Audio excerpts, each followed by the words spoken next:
Salutations. This is Illiendic Nonnagon, and we at the podcast would like to provide a content warning for these sets of episodes, and by extension, parts of this podcast episode. Despite Kuuga being a kids' show, it does not shy away from darker topics. As such, we will be discussing topics such as depression and suicidal ideation around the 1 hour and 57-minute mark. This conversation goes for about 10 minutes. You can find exact timestamps down in the description if you do not wish to partake in this conversation. Thank you.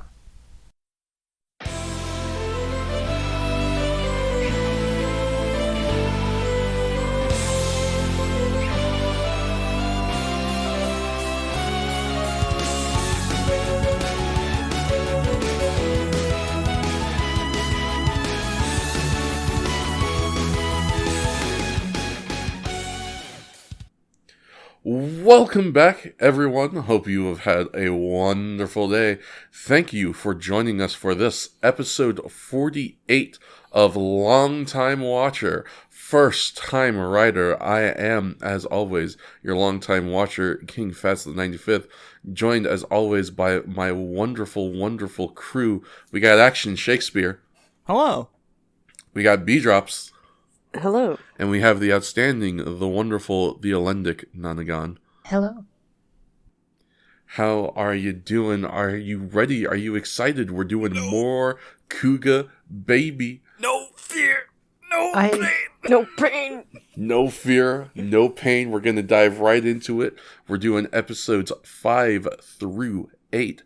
That is Distance. Original air date February 27th, 2000. Azure Dragon, original air date March 5th, 2000. Grief, original air date March 12th, 2000.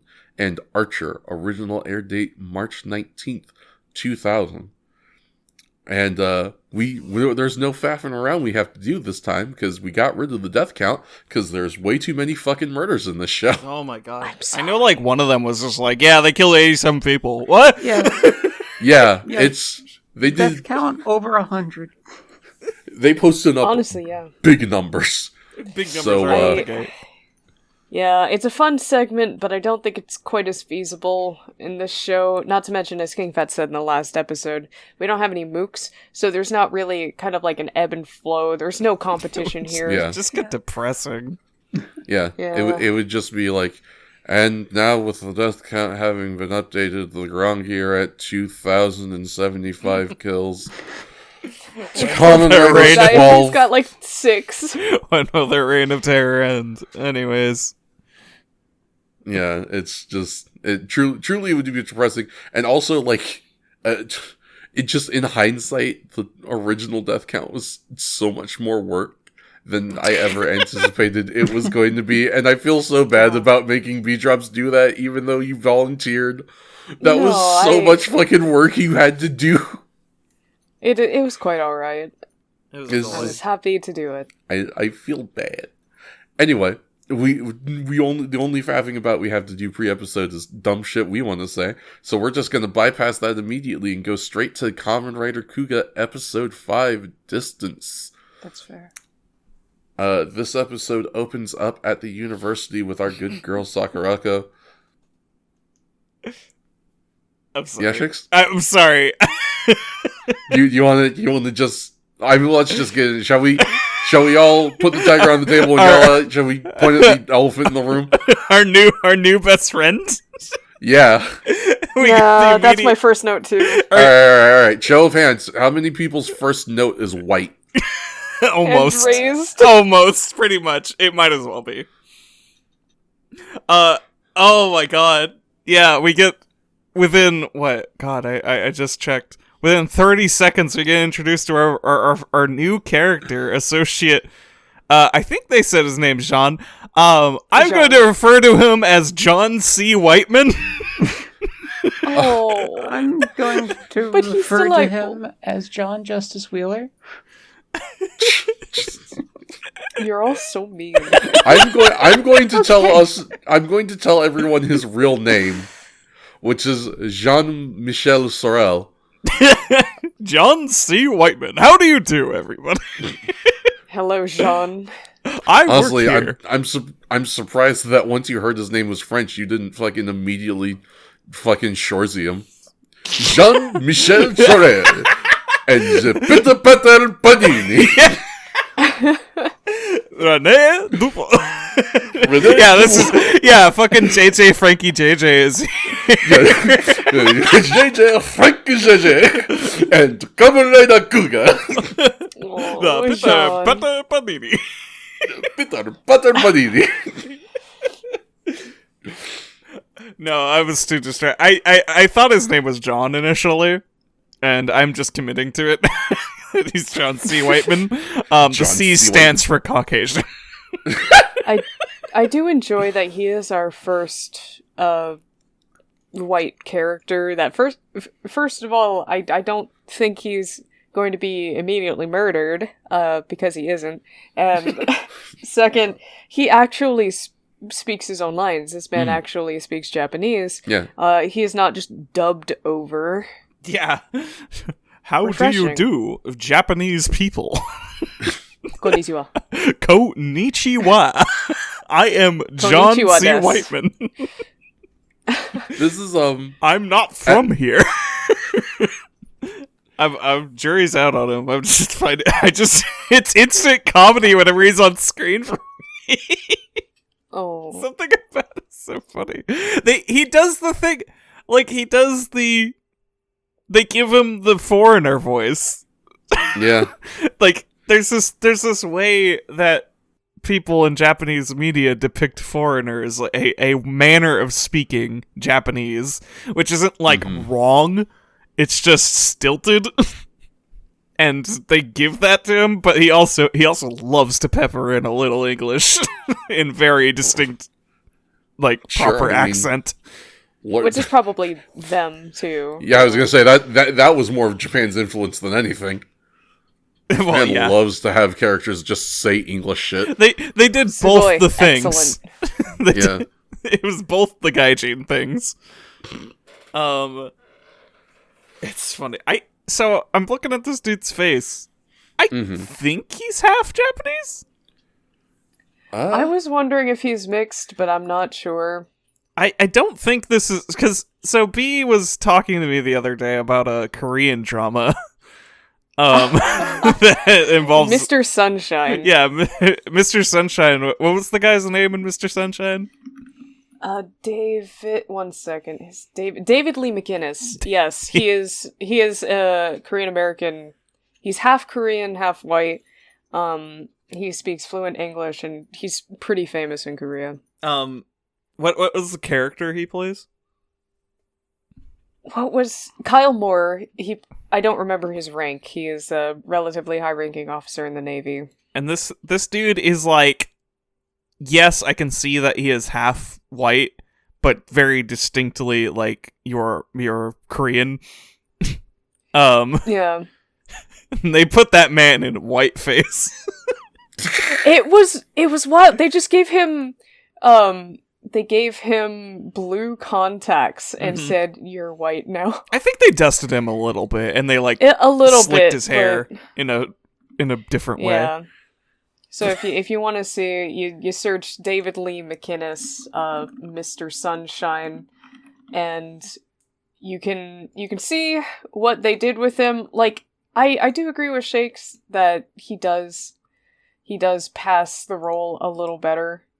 Yeah, I think what they've got him dressed up in, but John Whiteman is believably a Whiteman. But I'm pretty sure that dude is distinctly also Japanese. So I tried to look into Jean to see what I could find on that front. Yeah. Not a lot. We have a name for the actor, Sergei Vasilov. Sergei. But that's pretty much it. Like, and Maybe if you Google search him, pretty much everything that comes up is related to Kuuga. Huh. yeah, who knows? Just that was he, his gig. Yeah? He could be just a white person native to Japan. Who knows? This man is a mystery. Interesting. Yeah, there's really not a whole lot I mean, find about him. There's just like anywhere, there is diversity in Japan, and there are just people who are not, native Japanese looking. There's all sorts of diversity of people living there. There are definitely people born and raised in Japan that are also white. Mm-hmm. It's true. Yeah. Some black. Like that dude from the SoftBank commercials. Yeah. Or, MC, what was his name? MC, check it out.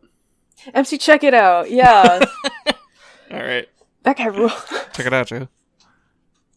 He's great. He's good. A very good part of, 01. 01, yeah. But in any case, I'm going to support Jean. Yeah. Listen, I like Jean. I think he's a fun character. Listen, people like me wouldn't exist if people like Jean didn't exist. There you go. True enough. Cheers to you, bud. Yeah. I don't have anything against Sean. He just something very amusing about his presence every time he talks. He has a bit of an accent, and it's hard not to notice him. Just the white guy in the room. Yeah. But the white elephant in the room. I say it affectionately. Like, he pops up, and I'm like, oh, white boy! Yeah. Hey, what's up? Go, white boy, go, Go, white boy, go. How you doing? You having a good time in the tokusatsu? Glad to hear it. White boy off the shits. On Kamen Rider. What is this man? He works at the university with Sakurako. Yes. I think he's basically like a fellow researcher. Yeah, he just shares the office with her, pretty much. Mm-hmm. Yeah, I don't know if they ever like explicitly say what his whole deal is, but yeah, he is basically just a contemporary of Sakurako's. I think he's in like a slightly different. He's in like an adjacent field. Like he isn't doing the translating shtick like she is, but is like similar like ancient civilizations stuff. That's fine. Yeah, it's interesting. It's an interesting little wrinkle in the cast. Yeah. So now, are we good? Now that we've gotten white out of our system? I'm sorry, John. For now. Okay. So I mean, this is pretty much just the main thing that happens in the beginning of this episode is just that John shows up and he has a conversation with Sakurako in the university, and then we cut to Pol Pol, the restaurant slash house of Godai. They never really explain Godai's situation at Pol Pol. He's supposed to work there. He works there in theory. Yeah, he theoretically works there, but in practice, my man ain't doing shit. This cafe proprietor is very fun. Yes, is this the dude you wanted to talk about? Because yes, I was gonna say this. I'm very attached to him as well. Did he make you like wish and dream for like this moment where you Google his name and find out it was Shiro's actor 20 years later? I did. I wrote it down. I said, this is not Joe Honda, but it kind of looks like him. Yeah, I looked it up immediately because I was like, I have to know. Oh. They even look a little similar. Yeah. But unfortunately, it's not him. I'd like to... my headcanon is that's Shiro. I like it. I like this headcanon. Oh, should I... He made his own cafe. I wanted to bring up a fact because it didn't get mentioned in the episode, but now I feel like I'm going to ruin headcanons. Oh, go ahead. Well, it's because the wiki has his actual name. So his name is Tamasaburo Kazari. Mm-hmm. And he goes by a stage name, like a single name stage name, right? Yes, yeah. His actor's name is Kitaro, which I was actually just about to look up because I was interested in seeing if there might be more. Because usually when an actor has just like a one word name like that, it's like a thing. Well, Well, he's got an IMDb at least. He is... Oh, he was in Ultraman. Yeah, he seems to have quite a... Oh, he's still... Looks like he's still acting as of recently, because he has credits as recent as 2022. Yeah. Did you have a specific thing to say about him? I just wanted to give you his name because it doesn't come up. Oh, no, I looked that up. I know it's not Shiro. I'm saying in character, I think my headcanon is Shiro. Well, that's fair. He changed his name. He changed his identity. To stop running into Shocker. Yeah. He moved to Nagano. Running this little cafe. Oh. Or Tokyo. I don't know where the cafe... I love this little the cafe. bananas they serve. I am a fan of Pol Pol, but it also, like, makes me uniquely aware of... And I don't know... Like, maybe this isn't actually a thing, and it's just something that is depicted in media often enough to make it seem like a thing.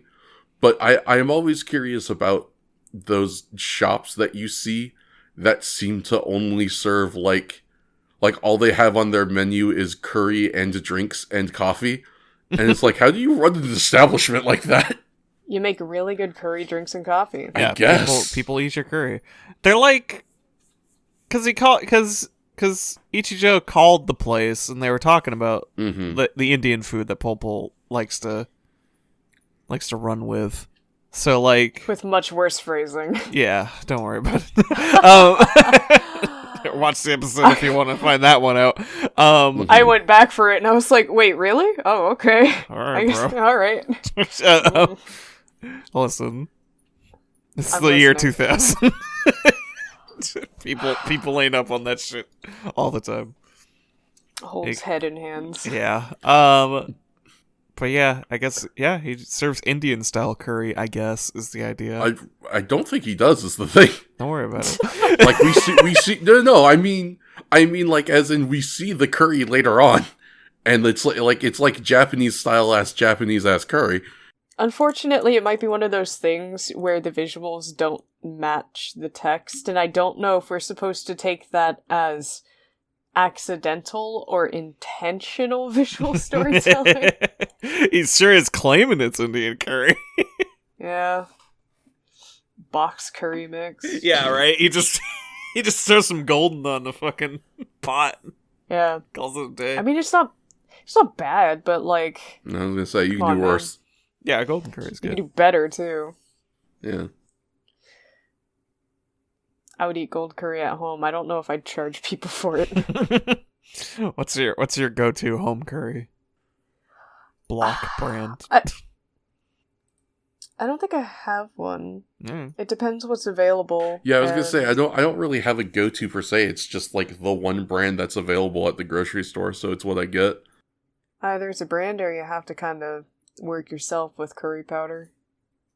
Or the internet. Which is also still very Japanese and or English style curry, going that way depending on what brand you get.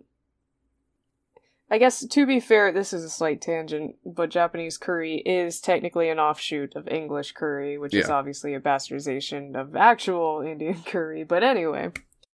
It's all just a big mess. It's a lot of spreading of culture and cuisine, and it's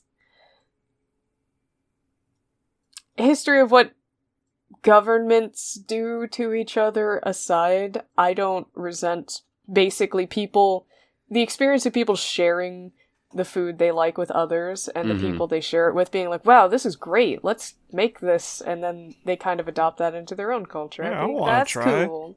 Yeah. I love spaghetti. Baschetti. Oh, spaghetti.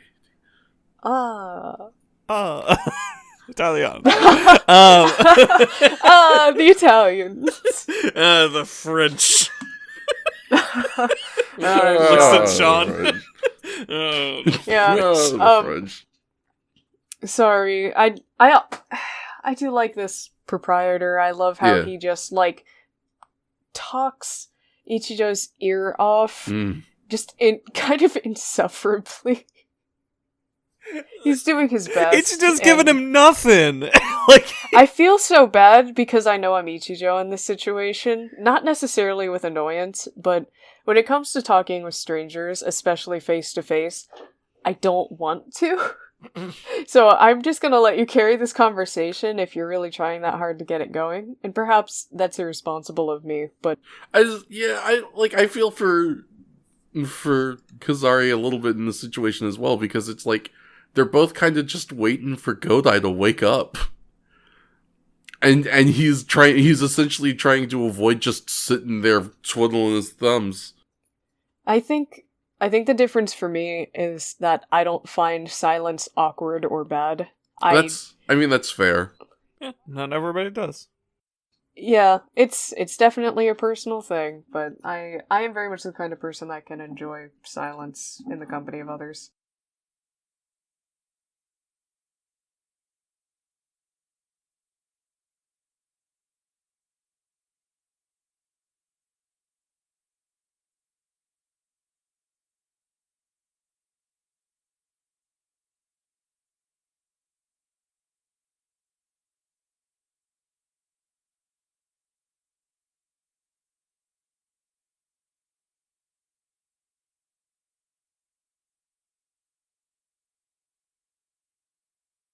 Anyways, apologies. I guess we're just very soft on this man. That just doesn't surprise me in the slightest. I figured if you specifically, if both you and Shake specifically got brainworms about a character, it had to be either this or Enokita. I do have brainworms about another character. Ooh. Well, I don't We'll know. get there, I don't though. know if anybody's like- made an impact on me yet I'm predictable, so. outside of Predictable. this shop. Predictable.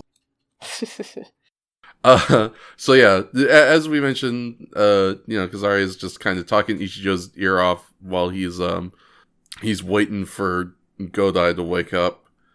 Godai does finally wake up, and Ichijo takes him on another date to the hospital. How romantic! I don't remember what prompted this, but I did write down this cop is so in love. so the energy was still very palpable. Oh yeah. Oh, we get to meet our hot character now. Yeah. This. My yeah, boy since Tsubaki. it came up. Dr. I love this Tsubaki freak. is the other brainworms character. That Yeah, makes sense. That doesn't surprise me. That tracks so much. He's such a freak. Oh God! He's also... Sorry, I'm so sorry. No, go ahead. There's something I just remembered to backtrack with. How Kazari gets the call from Sakurako. He's like, fucking Yusuke is nice, I guess, but he fucking sucks at his job. Do you know anybody I can replace? You got any other friends I can replace him with? Yeah, and she just leaves him hanging. And she literally hangs up She's like, on I him. gotta go. Okay. Alright, cool. I'm not trying to keep my business running or anything. I'm sorry, P. I just remember that it's just the No, funniest that's so fucking valid. burn on Isuke. At this goofball's like, I've had enough of him. Oh, It's endearing, though. You know we care. looking through the wiki and then my notes, I remember why I had a specific note. So Sakurako calls the Pol. She gets told that Godai just left, and so she's like, I know who he's with. He's with his boyfriend. And and so she calls Ichijo, and she gets a special voicemail that's like, I'm sorry, the person you were trying to reach is currently driving. Which I had to, how incredibly 2000s. Yeah, right. What a specific, could you imagine in today's day and age someone having a thing on their phone that's like, I can't talk right now, I'm driving. Such a very, distinctly, the beginning of cell phones becoming popular. And I want to go back. Don't drive distracted. I want to go back. Stop calling me Yeah, in the really. car. Yeah, Stop sending seriously. me emails. Stop expecting me to answer. Instant communication is a curse. Yeah, really. Freak time, though. Yeah. Yeah, he is a freak. Time to take this freak right off his leash. I love how Ichijo is just like, oh yeah. This guy's cool. He won't do anything untoward. He'll keep your secret. Let's get him to scan you. And this dude out the gate, after they scan him is like, you know, I specialize in dissections. I want to cut him up. Yeah. Hey, Eyes emoji. hey, Ichijo. Let me get in there. Bro, please don't dissect my boyfriend. I told him you were cool. I told you. You were cool. Would you settle for a vivisection? Oh. What's that? Sure. Says Godai, yeah. Well, I'm the only one getting in there, says Ichijo. That's for him only. Yeah. I enjoy You can look. that Yusuke just is completely unfazed by anything Dr. It's so Tsubaki funny. says. He truly does not hide his freak behavior to Yusuke's face, and Yusuke's just like, yeah, sure, whatever. Yusuke is just oblivious. You're so weird. Not- You're such a freak. You're so dangerous. Oh, really? I'm dangerous? He's not even oblivious to it. He just kind of like, it just water off the duck's back, you know? It's- Yeah, really. He Whatever. truly Takes do it not in, give a but- shit. Yeah. What are you gonna do? Kill me? I'm a Kamen Rider. Yeah. He's kind of enlightened. A little bit. This is where we find out that the belt is physically inside Yusuke. Yeah, it's all up in his shit. That Insane. motherfucker in there. So when he thrusts forward, does that like jolt it out? I know. Like, Yeah, right? Is he just Yeah, he pushing works it out. Jostled it. like a What kangaroo. happens when he pouch. twerks? It's Yeah. it's like the ejecting mechanism of an automatic pistol. It just, you know, enough friction just makes it go pop. Yeah, sometimes you just gotta DX cross chop your belt out. Hit it. That would be the ultimate. Like if he just also just chopped That'd be so fucking good. and just Kamen Rider's heading up tail.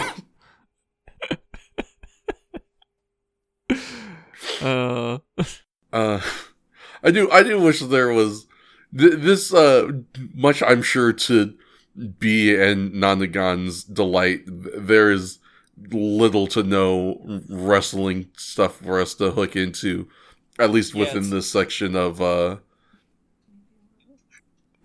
this section of Kamen Rider. And I do, just because of like, this is such a very distinctly unique time in the wrestling landscape, both with what was happening in the States and what was happening in Japan. It would have been nice for there to be just a little more of that to show up, but it is what it is. I guess we'll see. Like, you know, Yeah. I noticed things about that one, like, 15-second fight clip, but, like, you know, I the fight choreography is fascinating. It's a little bit of traditional stunts. It's a little bit of pro wrestling still, and it's a lot of green screens. Yeah. So it's interesting to pick out where each one ends and which one begins. It is, I will say, it is, like, you know, the green screen obviously never stops, but it is something that they definitely kind of wean off a little bit. You know, it always depends on, like, hey, what's our monster and what's he supposed to be able to do? Yeah, it kind of depends on what their movement tech is, usually. Yeah. But now that we have determined, we have had a certified freak determine that Godai is a certified freak, it's time to have the Drongi have another meeting. This time it's in an abandoned aquarium. I guess it's an abandoned aquarium. The aquarium with the bar stools and tables. Yeah. You know, the aquarium with the bar stools and the tails.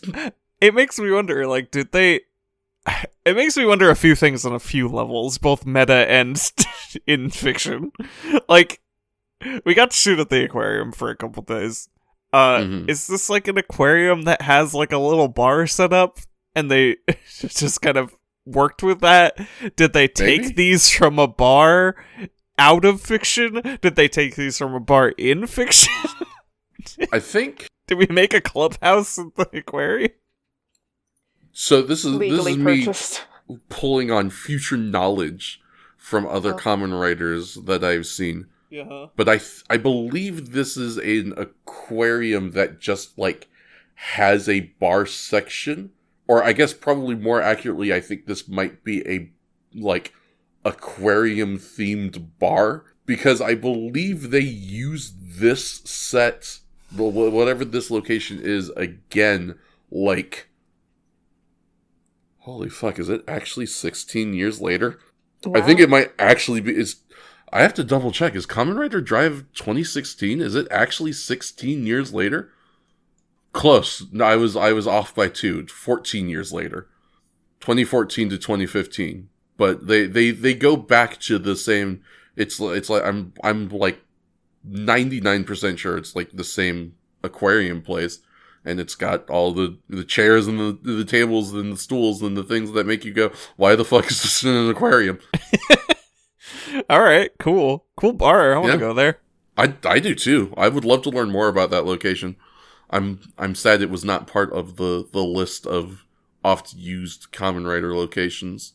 Alas, gonna have to add to the list. Yeah, we'll have to hunt it down. Anyway, I almost tried to move on, but we're doing important stuff in here. Like, first things first, we're meeting a whole separate group of Grongi. Yeah, I thought that was cool. We've got a B squad, which I don't think they ever get into this, and I'm upset about it because it was something I always wondered about. Like, why the division? Like, what is it? What is it about, like, these specific Grongi that make them separate into these two specific teams? Territorial. I don't know. Maybe? I don't know. Because that's the thing is, like, each individual member doesn't really have anything explicitly in common with the other. They only have 5 rooms in this aquarium. The others have to live somewhere else. Yeah, come on. Get out of here. This is our turf. Yeah, okay. I'm an adult. I'm not sharing a room. Yeah, I don't know. I can't say because we have yet to find out more about Grongri. I think I wrote Gongri. I'm all over the place remembering what the fuck these things were called when I was watching them. But I don't know. Like literally can't say because I haven't watched enough episodes. But like there seems to be implication that there's like some kind of infighting rivalry, especially in this scene in which Batman gets the piss taken out of him. Oh yeah. Oh, poor man. They keep doing this. Batman has been relegated to the bottom of the barrel. Yeah, he's getting slapped around and kicked in the nuts all the time. Yeah, I was gonna say we talk about how he's wet all the time. Well, now it's because he's covered in piss. Nope. Yeah. Sprays you with the water bottle again. I didn't mean like that! Sprays you with the water It's his bottle own again. piss. We're moving on. Sprays you with the water bottle again.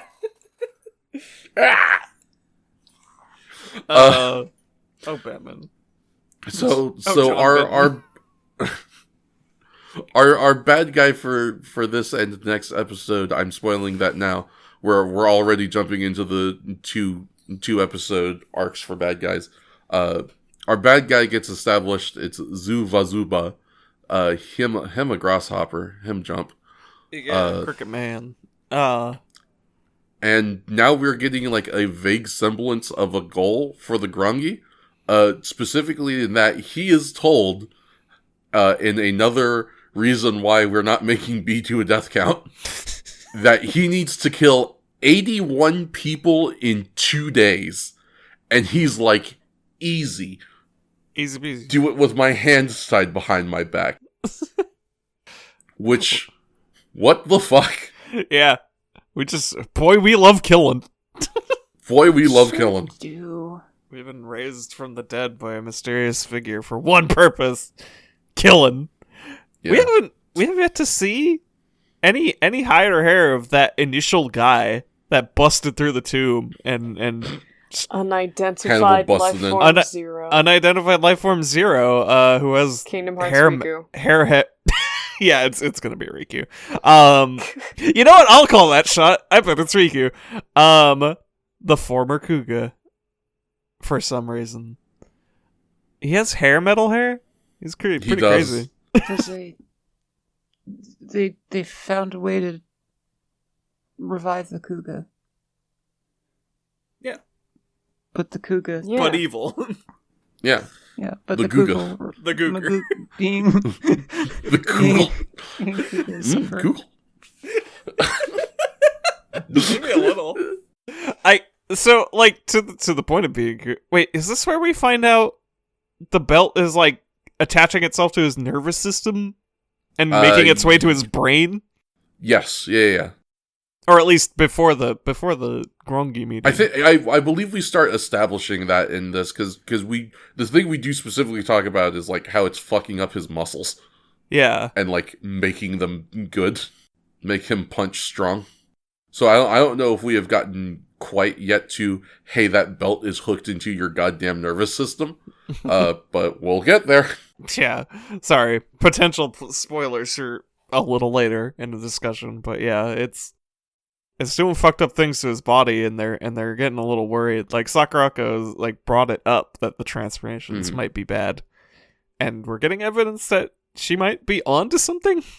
Yeah, I mean, that is the very next scene after, we have established that the plot for this episode is going to be one man is going to attempt to commit 81 murders in 2 days. Can he do it, ladies and gentlemen? Can he do it? Yeah, Sawatari meets up with Yusuke and Ichigo at the hospital, and, they're... Okay, I'm glad I was skimming the wiki while I was talking about this, because now I remember why I have my second fellas is it gay note. Okay, so I also have a similar note. First of all, he's just brazenly walking around with that bike he stole. Oh yeah. Oh wait, no, I have two notes. Boyfriend works for the police. It's really funny that I guess nobody's looking for this prototype bike. He's just kind of walking around with it. No, I mean, as far as they know, Ichijo has it, and he's responsible. I think he's literally bragging about it to Sakurako at one point. Oh yeah, he's like, look at this cool bike. Look at this cool bike that my boyfriend got me. It's a prototype. It goes so fucking fast. But yes, extremely gay moments incoming. Yeah, as soon as they see Sawatari, they both at the exact same time ask her, how's the deciphering going? Oh, yes! Oh my god, this is what me and Ellie noticed also. That they say that please. At the same time, and then they look at each other like they want to kiss. Like, right then. Fellas, yeah, is party rockers moments. Yes. They want to kiss each other so bad in that shot. Oh, but then we get moments. So you were saying, like, the Sakurako romance thing goes nowhere, but, like, boy, it feels like they were teasing it in a way that made it really also feel like it was validating the gay narrative, because it really looks like Ichijo is going like, oh man, he might be straight. And he leaves. Yeah. He looks so heartbroken when they start having moments together. Maybe I personally saw it differently than I personally never really saw it as a romance thing, but I guess that's also, I think my brain was too connected to what I talked about last episode with the whole, we get, because this is it. This is kind of our conversation of, why does it have to be Godai to be the, Kamen Rider and do the dangerous stuff? Mm-hmm. So my brain was that in certain other Kamen Riders that happens well after it has been established that our protagonist is gay. Yeah. Their relationship status is not in question usually at the point when this particular question comes up. So brain was maybe wired a little bit differently. But yeah, this is a fun one as well, because it's not like super common that this conversation can actually happen with the writer in question. And so the conversation is kind of dominated by Godai being like, hey, you don't need to worry about me. I'm doing this because I want to do it, because, like, I'm Kuuga. I've got the belt. I got the powers. I got to be the guy to do this. It's fine. I'm going to be safe.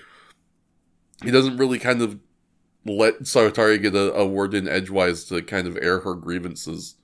And Ichijo, similarly doesn't really get a chance to explain why he didn't do the one thing she asked him to do, which was like, hey, fucking stop him before he does something dangerous. And, so, she rolls up on him and she's like, hey, why didn't you do the thing? What? Hey, what the fuck? You'll never understand you gave him a bike? I'm sorry. No. Phrases that make me lose it every time, even when I say Gave him a bike. Give him a bike. You gave him a bike. I told you to stop him, and you gave him a bike to get there faster. I can explain. I can explain. Oh, I bet you can. He's I love really him. hot. Oh, he's just so sexy. Just so hot. All the housewives and moms agree with me. No, don't transfer the Kamen Rider. You're so sexy. Unless Listen, sometimes you meet a man and he's so hot you still police property for him. listen, have you heard of the Odagiri effect? Do you know who that is? That's him. It's on God, bro. I swear. It affects people in canon too. True.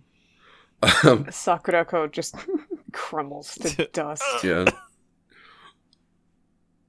Poor Sorotari. She's got it rough. Anyway, speaking of having it rough, it's time for Ichigo to get his ass in the fryer. Yeah, baby. As the head of police is like, so how about that prototype, Doc? Oh, man. Why the fuck does ULF4 have it? What's, you wanna explain that one to me, buddy? No. No? No. No? No. Like, listen, okay. Understandable. Have Yeah. a good day. Like, I get it, because you gave him the bike, and he killed UOF5. And that's good. But, like, you keep being like he's good, and then not proving it. We need, like, something here, or we're gonna have to keep assuming that 4 is a bad guy. So what can you... Yeah. What can you give us, Ichijo? Nothing, but he can. Points. He who? Got me again, the old switcheroo. I learned that from Freeze Guy. What was his name? Was he a detective or a fellow inspector? Oh yeah, the guy who got saved. Oh yeah, Sugita. Yes, yeah. Sugita. I told you to remember his Yeah. name. I told you he was going to be important. We almost did. I warned you. I didn't disbelieve you. I recalled his importance. Yeah.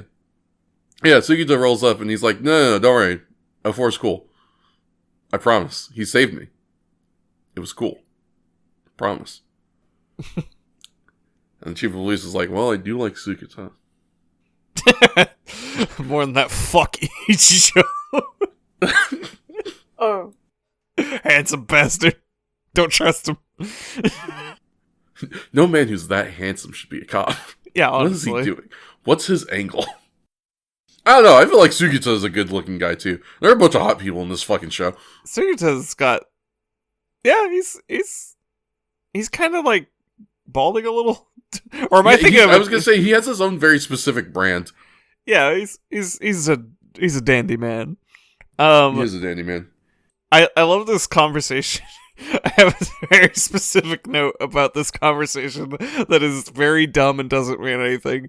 they cut to Ichijo for one shot while they're talking about the new incidents that keep happening, and there's this giant gun poster. This poster with a giant gun pointed at the viewer. Amazing.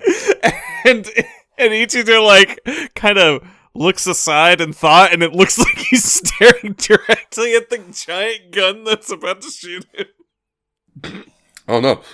Yeah, watch out!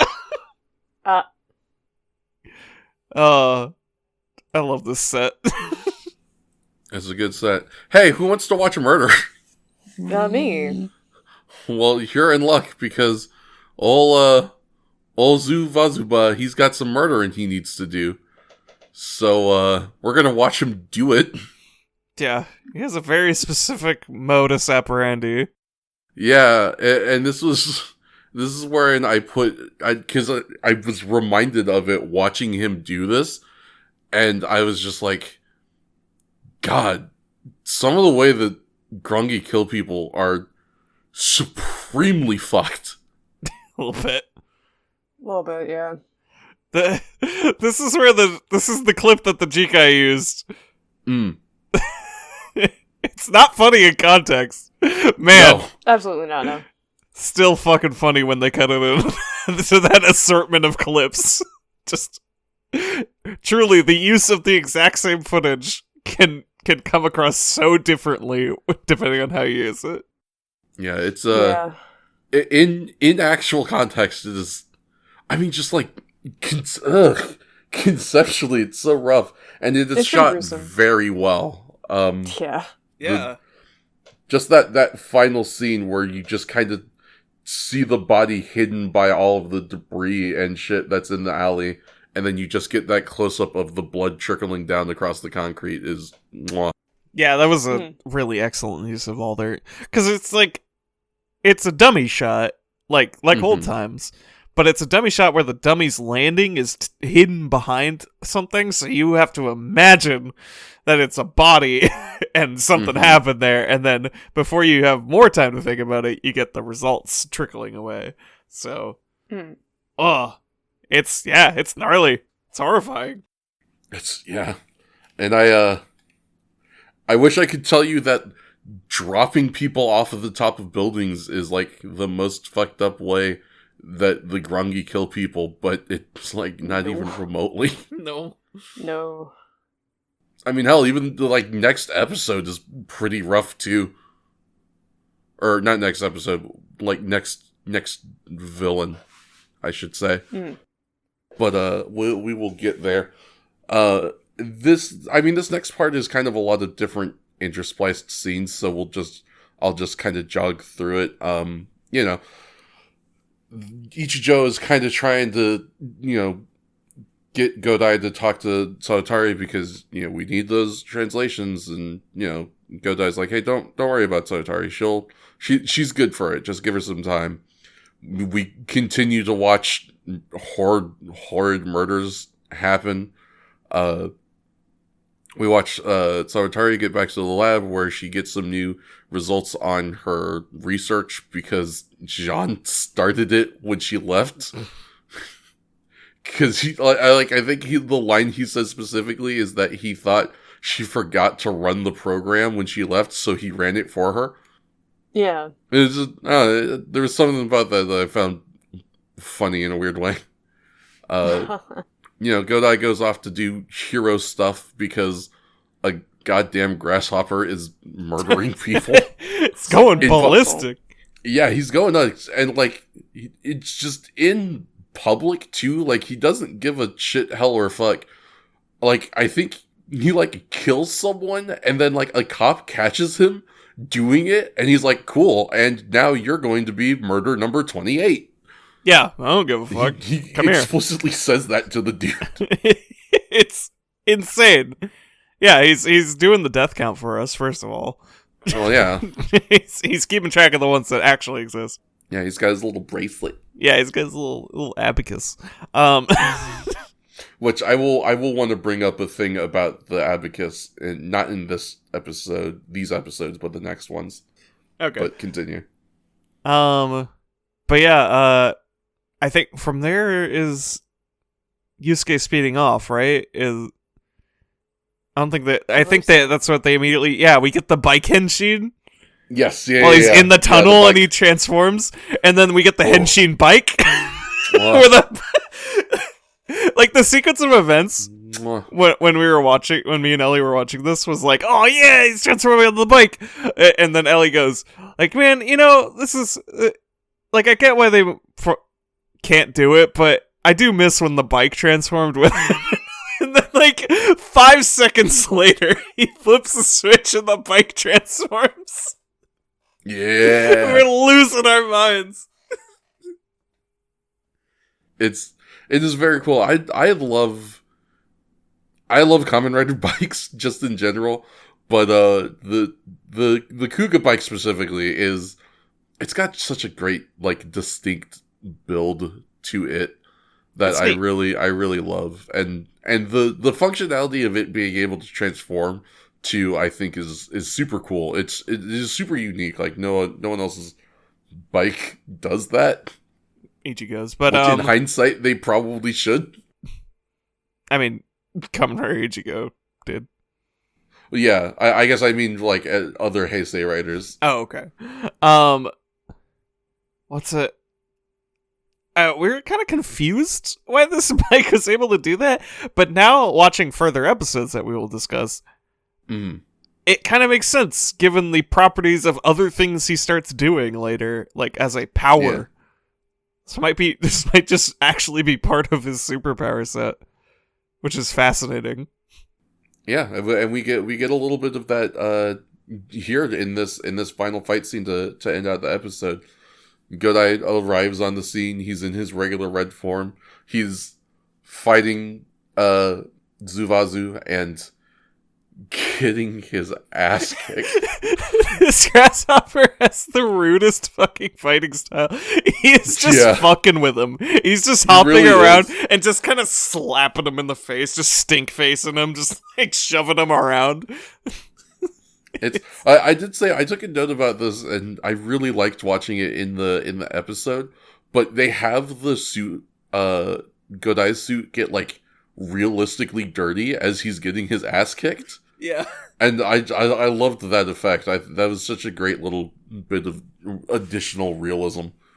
Yeah, but yeah, Godai gets fucking sauced.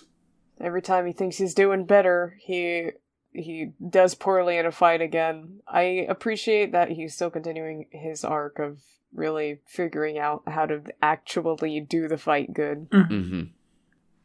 And part of that is kind of trying to follow the intuition brought to him by the belt, which causes him to become blue. Davadi Davadai. I literally wrote that! He literally says, I'm blue? Yeah. And blue jump good. Blue means fast. Yeah. We all know this. We all know. We all had a Liger X. We all know blue means fast. Like, it's, sure. You know, we had like a what? Sonic. Sure, the Zoids reference. That's the one I meant. Listen, just because I'm a huge nerd doesn't mean you can give me shit about it. I appreciate it, but Sonic the Hedgehog is right there. I know. I acknowledge him. Sidekick or Hedgehog. I honestly thought you were being sarcastic and forgetting Sonic the Hedgehog because, like, red is usually flames, and that you put those decals in a car and it makes it go faster. Well, yeah, red car means it goes fast. That's true. But blue animal. Everyone knows red ones go faster, but yeah, blue man are fast. Yeah, no, you gotta understand. I didn't grow up with like a Genesis or a Saturn or anything. Okay, but it's been 31 years. I know, it's not where my brain goes to. The pop culture zeitgeist. I know the pop culture zeitgeist, but pop culture zeitgeist does not determine my color theory. Nostalgia does. Interesting. We'll have to run more tests. Yeah. What wrong with him? Yeah. I'm gonna dissect you. Find out what's happening. God. Next time on Kamen Rider. Next time on Long Time Watcher, First Time Writer, I get dissected live in media res. Yeah. No, we have 3 more episodes to go. Oh. Alright, well let's start with the second episode, Azure Dragon, which if I recall correctly, like it's another one of those like the episode 6 begins right at the very end of the fight from episode 5. Yeah. Because spoiler alert, even though Godai learns how to jump good, he doesn't realize that he sacrifices punch power for jump power. Yeah, he starts doing the rapid fire. He starts doing like standing here. Yeah. Like he starts doing that, but it's not doing nothing because he has shifted his stats. Yeah. And then they Our jump speed around a desire. building, and then they go in a circle and jump to the same building. Yeah. And then Zuvazu attempts to DDT Godai for the entirety of his life. He Less super interest. does! I'm glad you noticed that. I saw him stance him up and I was like, oh my god. He's about to kill this. That man has a family! Good call! By God! Don't do this! What have you done? You son of a bitch! Yeah, like, genuinely. Choice quote from Ellie. Are you telling me this cricket has a scarf and wind power, and he isn't a Kamen Rider? This defies belief. I mean, true though. That's like... He looks like a Kamen Rider more than anybody. Yeah, they were like, what if Kamen Rider, but he was a caveman? I think it'd be a little something like this. Yeah, the loincloth was... does add a whole new element. Yeah. But so yeah, Godai is about to get DDT'd for everything he's worth, but it's stinky. So Yeah, suddenly the stink. yeah, suddenly the stink cloud. So it's time for Vazuba to fuck promptly off. Which, thank God, because yeah, Godai probably would have just died. Yeah, he would have killed that man. He would have just killed him. But it's okay. Now he only just has enough injury to recover from after a little nappy nap. Yeah. Yeah, thankfully. Thank goodness this belt gives you superhuman healing factor. That shouldn't be cause for concern. Don't worry about it. As to why it would do that. Yeah, who else would have that? Certainly not your enemies. So anyway, we have to tell Saotari that her kid got hurt. Yeah, he's in the nurse's office. Your dog got hurt. Yeah. I feel a little bad that they're like not really that concerned with it. They're basically like, "Hey, he got hurt. Also, he turned blue. Can you?" Yeah. Hey, figure out why him blue. Once again, she's just sent on a task Mm. Poor with Sakura. no real like insight or, frankly, like she's just not present for all of this injury. So unfortunately, she's just getting news late and then told, "Get to work. Don't worry about it." I think. Oh yeah, I do have a note on this. It's just literally, if I worried about everything my brother does at this point, I'd be dead. Yeah. Which is, I guess, a later thing, but still, I feel like it encompasses anybody who knows Yusuke. My heart would give out if I actually spent time worrying about the shit he gets up to. Sometimes you just gotta trust that he's gonna be okay if he says he's gonna be okay. Or let yourself be driven insane by it. Either one. Yeah. Either one. That's the experience. One's more fun, yeah. Yeah, whatever sounds like a better time.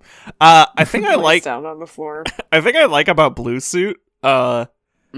Is it's still, I think, functionally the same, all the same pieces. Yep. But Different they didn't. configuration though. They didn't paint the shoulders, which makes him look Yeah. inherently sleeker. No, it's or at least I still might got be shoulder talking out of my pads. ass here. I think he's only got the one is the thing. Like, I think he very intentionally only has one shoulder pad attached, and the other one's just gone. No, there's two. Well, I'm looking. fuck me, I guess. I'm sorry.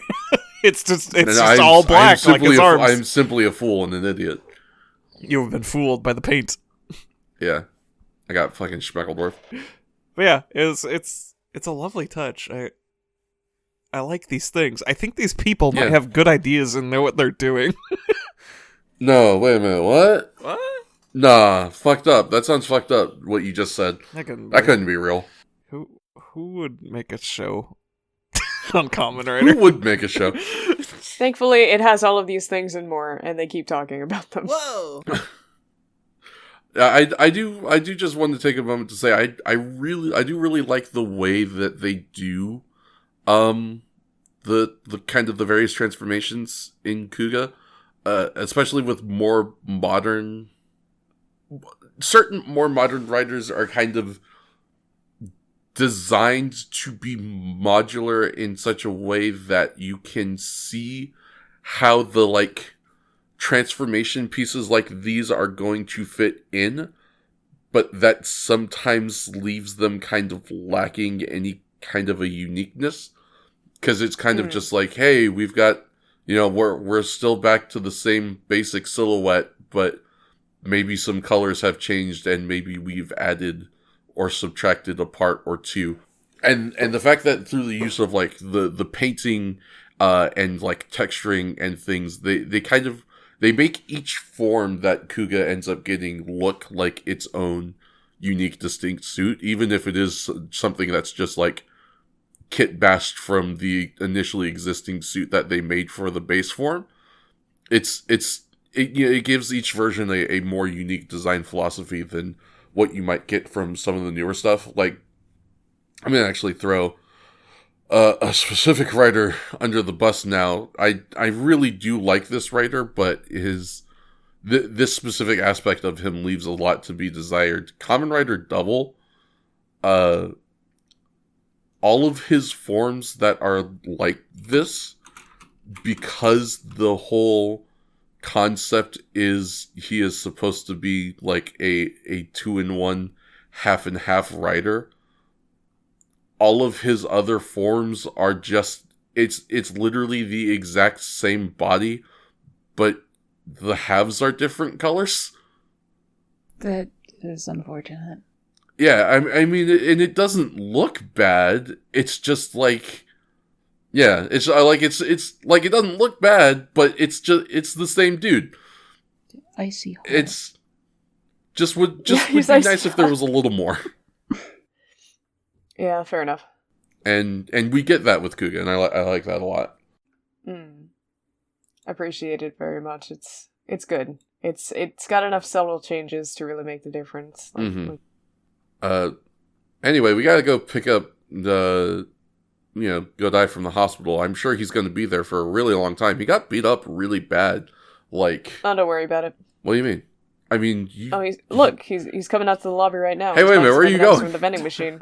You can't leave. Those wounds would have taken someone a month to heal. Nah, he's fine. I'm built different. Daijobu. Daijobu. True. Thumbs up. Translators Thumbs up. note. See ya. Later, newsers. Anyways, time to break into that guy's house and go take a nap. It's cheaper than the hospital. You ain't gotta tell me twice. So we all go back to our various homes to rest, recuperate, and research as we wait for our grasshopper man to go back to murdering. That is kind of truly just what we do. We just kind of wait for him to. It is actually something that I did like, and I commented on during this. Was it this episode? Yeah, it was this episode. Like,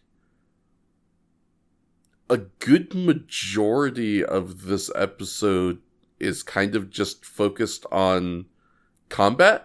There's stuff that happens, in between the combat, while Godai is resting, Soatari kind of has a think about town, Shakes references the part where she goes and speaks with Godai's brother about, like, hey, what am I going to do about, sister, I'm sorry, what am I going to do about your brother being basically suicidal?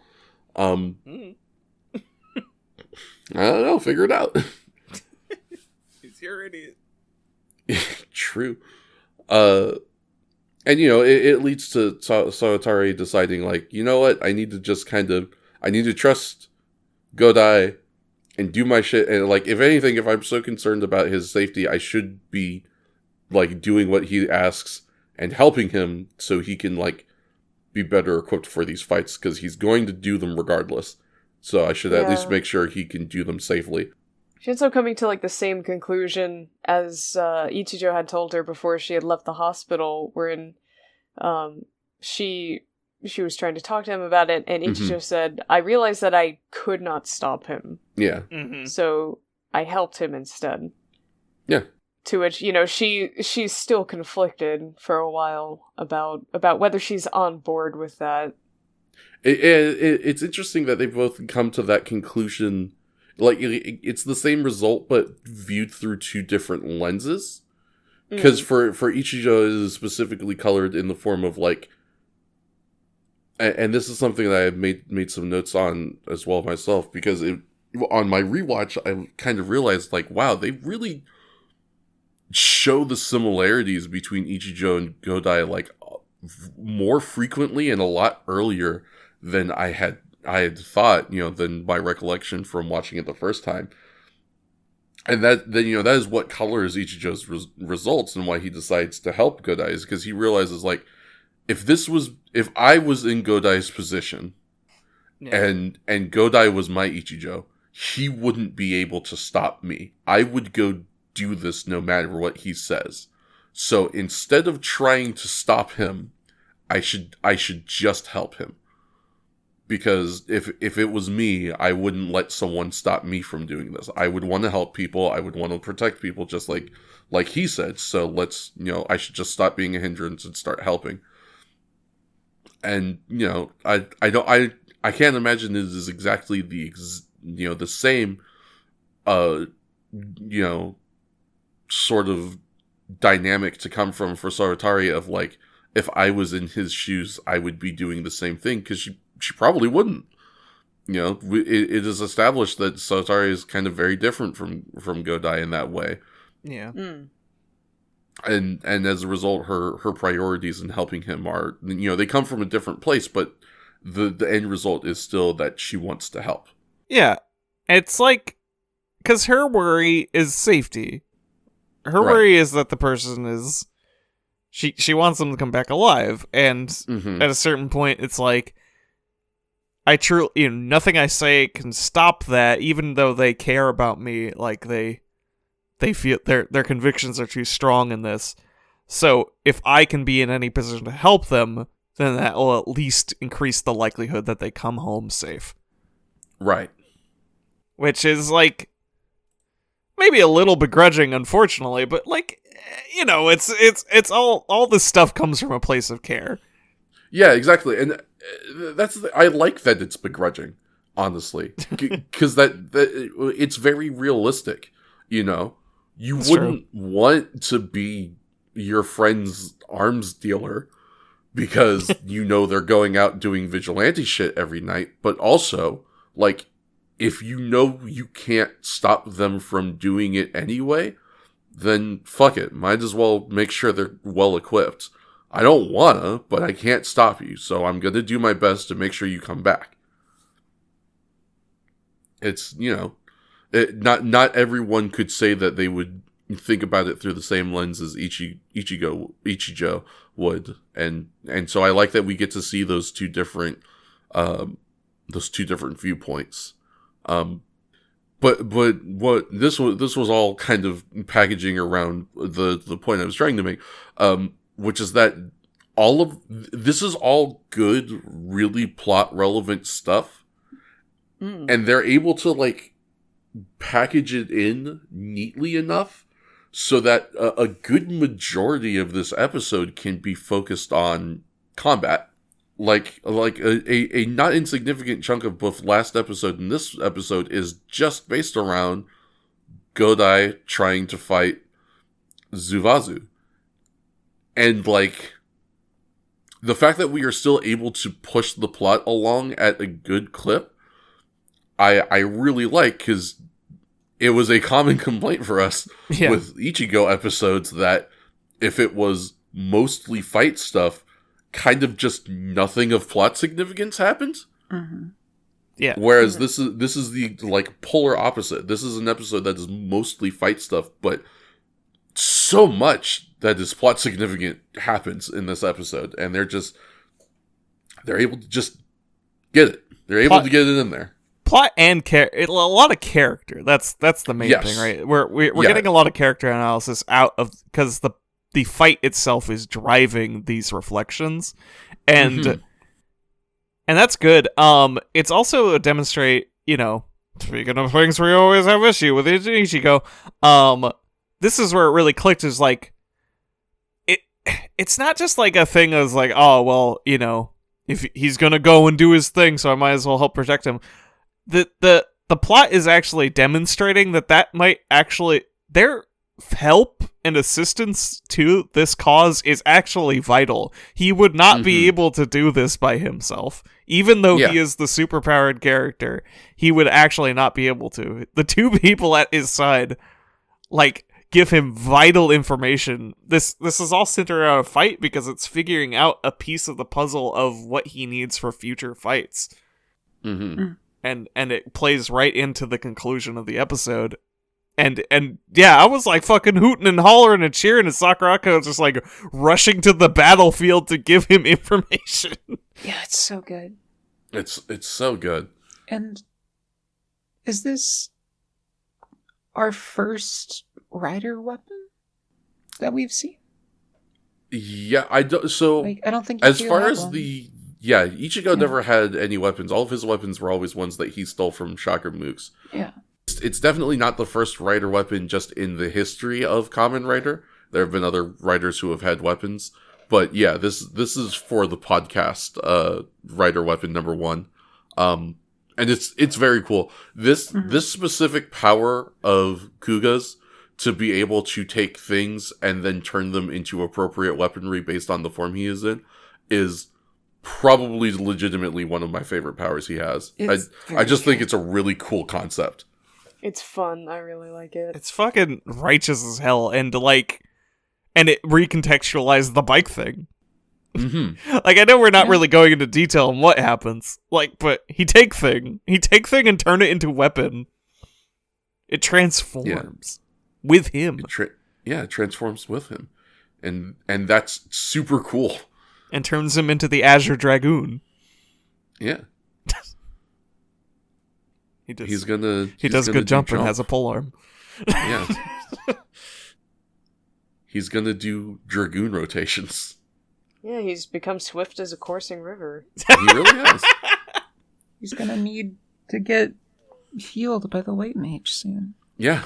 Because he just tanked an AoE because he thought he was a tank. What do you think Ichijo is? Damn you right. He tried to jump a tank buster, and now he's doing floor DPS. Oh, that's our Yusuke. Oh, good. I gives a thumbs up. Does thumbs We up care emote him. while fighting. Sakuraku is the Yeah. astrologian. Absolutely. Damn, Godai. How come the raid lead lets you have 2 healers? Because that's what raids of two healing. You should have 2 healers in a raid. Please, everyone, if you're doing the raid, at least 2 healers. Minimum. I mean, you'd have to if you're not going in on unsynced. True. In any case, Kuuga, new power, kill guy, we did it. Yeah. Cut to close up of water fountain, pan out to Godai, owie, my body hurts. Owie. My friends, I'm good now. I do really like the fact that this episode doesn't just hard cut to him on, like, a bike. Yeah. No, 'Cause, there's like, Yeah. this I is took a notice TV of show it, now. and it's like, oh, there's This is actually, like, a narrative. fade out. It's... I did nearly forget that this was like the other major incident I was thinking of in which a thumbs up is used as by a character as sort of a symbolically in recognition of Yusuke and understanding him, understanding his whole deal. Since we get it from Sakurako this time, who initiates it. I just think that's neat. We've got a running thread of what the thumbs up is used for. It owns. Also, at one point, the cricket doesn't come at me, bro. Pose. He's such an asshole. He's such a big swinging dick is the thing. I just needed to put that I mean, in that's there. kind of a common thread amongst Skrongi. A lot of these guys are titanic douches. It's true, but this one seemed like a bigger jerk than most. Yeah, this one was a rotisserie shit, to be sure. Throw a car on Ichijo. God, yeah, he does. He tries to fucking throw a car on Ichijo. I don't know how does he got that? out of that, actually. Listen, don't worry about it. Power of homosexuality. Bad aim. Okay, so what I was gonna say, he had Astroglide in his pocket. Just kind of lube it up and slide on out. This episode's sponsored, right? Yeah. I wish. Commercial break. So I guess I didn't mention this now, and I don't think it actually comes up in the show at all. So I will just kind of bring it up here. There are official names for all of the different forms that Kuuga has. So the white form, the him baby that we see him transform to at first, is known as growth form. The red form, which is his base form, is known as mighty form. The blue form is dragon form, hence the name Azure Dragon. And the form that is going to debut in this newest episode, the green form, is called Pegasus form. Now I know what you're wondering. Why Pegasus? Couldn't fucking tell you, dog. Don't worry about it. No, I get it. Green. Because him green. No, because him shoot the fast and has a spiky. I don't know Like what you're Pegasus. talking about. We haven't talked. Well, that's why we need to talk about it, so I can explain it in great detail. Let's go on to episode 7. Well, first, we gotta watch that videotape of that murder again. Y'all remember that, y'all? Y'all wanna watch it again? Yeah, I love that murder. It's a fun murder. This part's so funny, dog. Yeah, so we open on Ichijo. He is watching the ULF Zero attack again. And Sugita shows up. He's like, hey, Ichijo, what's going on? How you living? We're getting some new arms. Would you like to come test them with me? Which he does. I actually really enjoy the scene of them just kind of casually talking while testing the new firearms. I especially like they use it as a little tiny bit of a show of Ichijo's conviction. Because, you see Ichijo and he's using the new big powerful handgun and he's just so not cool even and budging. sexy. Yeah. And Sugita fires it once and he recoils from the kickback and he's like, whoa. The fucking Whoa. hand cannon. Whoa. Yeah. I love how even them testing firearms is punctuated very specifically as the conversation progresses and Ichijo starts progressively marking closer and closer to the center of the bullseyes. Yeah. That shit It's great. It's just little details that add up to so much. This episode also gives us this. I don't know if her name was ever stated. This like extremely energetic girl. Yeah, cute girl. Fucking I ganky love cute girl. Completely barking up the wrong tree.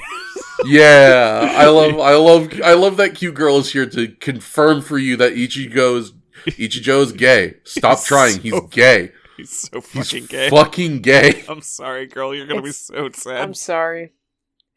So sorry. She gets so excited, like, anytime he just doesn't seem to, like, have a girlfriend. She thinks that means he has a chance, and I'm like, honey. Oh, honey. Oh, honey. You have no idea. I do love that our first introduction to cute girl is her walking into a room and then screaming because of how handsome Ichijo is. Even though he's been up all night watching people get murdered over and over and over. Yeah. You know what, to be fair, I'd probably be into that look too. He's a handsome man. Also, we have to talk about Godai. Him doing arts and crafts. Doing arts and crafts? Everyone... He's really good at embroidery. He is, honestly, he did a really good job.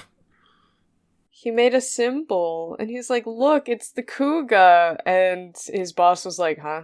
What's a Kuuga? I knew a something Kuuga. She had a mole on her cheek. Yeah, there's like some pun gag that they do about actors that I didn't bother looking up. Right. That's fair. Right. His fucking broadcasting his secret identity on his vest. Yeah. Well, I had a note about this in actually like my first set of notes because I mentioned it in the second episode. Godai doesn't try to hide the fact that he is Kuuga at fucking all. It's a wonder He do how not give a everybody shit. doesn't know. It is truly it is insane. He is basically broadcasting it. Also, this bit is very fun for me because he finishes his embroidery. He very excitedly shows his boss. His boss doesn't get it, and he's like, "I'm gonna go shush like Raka." And at that point, I just wrote a note that says, "Bro, my man does not work." Like, No. he spent all morning doing embroidery and then was like, "Cool, I'm gonna fuck off now." Oh, okay. Wait. And there was like, I can't remember if it was. Is it this episode? Is it the next episode? Was it the previous episode? There was What? a part. 1 second, sorry. Okay. No, okay, it's the next episode. There's some parts about this cafe that are just so fucking funny. the running of this cafe, but I'll get to it later. Yeah, this cafe is run in a truly strange way. We gotta cut away. Meanwhile, live from the Natural History Museum. Yeah, we gotta watch some Grongi try to learn Japanese. Yeah, they do a little bit. This place, I believe, is called Foods Library. Foods Library. Libraries. This is such a like we get some more Grongi, some more human Grongi, more Ravers and Xenobites joining the fold. We get this fun little thing where they're like, where they're doing the West Side Story, like with each other, Yeah. and the camera will swing behind one, and they'll transform between that shot where they're out of frame behind someone's head. Yes, yeah, it's supremely good. Yeah, chef's kiss. Like, that's the good shit. Why wouldn't you do that more? They do that a couple times, actually. I think in different ways. They keep pulling have them off screen for like 3 seconds and then dip back and he's changed. Him different now. It's it happened. It's a lovely effect. So good. There's a rhino man. There's a rhino man. He looks so much like Rhino Gang, doesn't he? He does look. He looks like Rhino Gang, but good. It's the new Rhino Yeah. Gang, and he's already using his horn 1,000% more than any. It's not his weakness. I can't- go figure. I can't wait for him to blow fire. Don't you put that evil on me, Ricky Bobby. I actually had a note. I was just thinking, I'm so grateful they don't all just breathe fire all the damn time. Waiting for it. Like, they That's have fire. unique abilities. Right. Yeah, right. Exclusive to them. What a fucking concept. They had more than a week to come up with what their monsters do. I don't Yeah. believe it. You can't make me believe these lies. We also have the bee woman. Actually, no, it's a dude. Yeah. Is it in this episode or the next episode? I know in This one is of these the- 2 episodes, This- I have a note. It's this episode where I have a note that says, "Congrats on your transition, bee woman." Yeah, good for you. Yeah. Damn. Are you? You gotta glow up. And that is the man who looks like. That is the man who looks like he should be in Blade 4. He's got God, maybe. honeycomb fishnet shirt. Yeah. The vibe I got for whatever reason was this man belongs in WWE. Oh my bit. god, it's a fucking, what was that, like Christian, I think, had that? Oh my god, yes! He's the fucking, what is the Gangrel faction? The vampires. The fucking Brood. The Yes! Brood. Yeah. He's Brood, Edge, and Christian fused into a bee. and also a bee. Yeah. And also a little bit of Riddick. Yeah, just a little bit. Tell you what, on this day he for sure sees clearly. It's an incredible look. It truly, It's like, so 1,000 times better than Bee Woman ever looked. Really found his truth. Yeah. Proud of you, Glow B, up. man. Yeah, honestly. It's a shame you're a horrible murderer. Horrible. This one- the montage Can we of talk about how he B-Man's- does it now? yeah, this shit kind of This shit's scared so me fucked. and troubled me. Yeah. Could I preface it for a moment by saying if before we explain it, if this show did not explain how people died and didn't show us the Wasp Man, this would just be a Junji Ito story. Holy shit, God, yeah. you're so A right. little bit. Yeah, I guess before Ooh. we actually get to it, we get the investigation of what's happening, because we don't find out it's the B-Man Yeah. for a little bit. Cops doing actual competent work. I know, It's right? just a wonderful running thread in There's this series. there's actual detectives doing detective things. Mm-hmm. Delightful. It's it's incredibly fun. Um, Because this is going to become very relevant to these two episodes, I should take a brief sojourn to say, we do watch Ichijo and Sugita. They get called over to a crime Yes. scene for a person who we end up finding out is murdered by the B-Man. Before that, though, Yes. Ichijo has a meeting that he has to do with Professor Natsume's wife and daughter. They're back. Part of that is very relevant, being that they found this like piece of metal amongst the professor's things that they think might help with the investigation. Strange foreign materials from the tomb. Yeah, Just a and big of course hunk he's of metal. like, Ichijo is like, In a tackle box. I'm incredibly busy because people are getting murdered right now. So go see an expert. And I know a guy, who do though. you think he sends them to? John Whiteman. Yeah, well, The only surviving researcher. to be fair, he doesn't send them to Jean specifically. They get to meet It's him. just Jean is the one who knows about it. though. Yeah. Poor Slowatari. Yeah, Sakurako is the leading / only expert on this. Yeah, only surviving. only living expert. Shall we talk about how B-Man does his horrible dark work? Yeah, let's do it. The Junji Ito style Mm. murders. It's horrific. We haven't solved entirely everything about it, but the victims have some sort of puncture running from their head and exiting one of their feet, and a small hole is found beneath them, burrowed into the ground. So there's something just in the sky killing people. Yep. Yeah. And we see this montage of them dying, and it's Oh, it's it's terrifying. so It's a Junji Ito story. They I just can't- drop dead in the streets. Yeah. It doesn't matter how many people are around. They just drop Just dead, boom, and then got there's 'em. a hole beneath them. Just a tiny little hole. Like, Oh, it's they freaky. figured out some of the scariest shit to do that really needed more blood to realistically be conveyed, but damn, the imagination's working wonders. If they were allowed to use more blood, there would be. Because Probably. these people just getting shot straight down through the head and out their feet. Like, Just psh. ugh. It's rough. That's like the stuff of nightmares, just walking by and boom, you're dead. Yeah, that's the first one, especially in like recontextualized in the idea of like we don't know B-Man is doing this and this is just a Junji Ito, people are dying for no reason.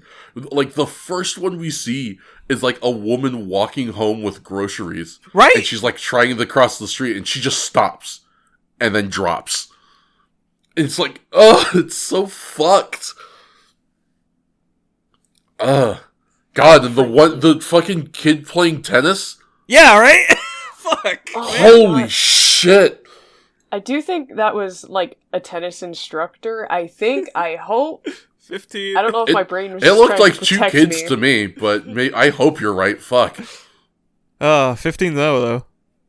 Yeah, that 50 servant, love. that Silence. servant is clean. Silence.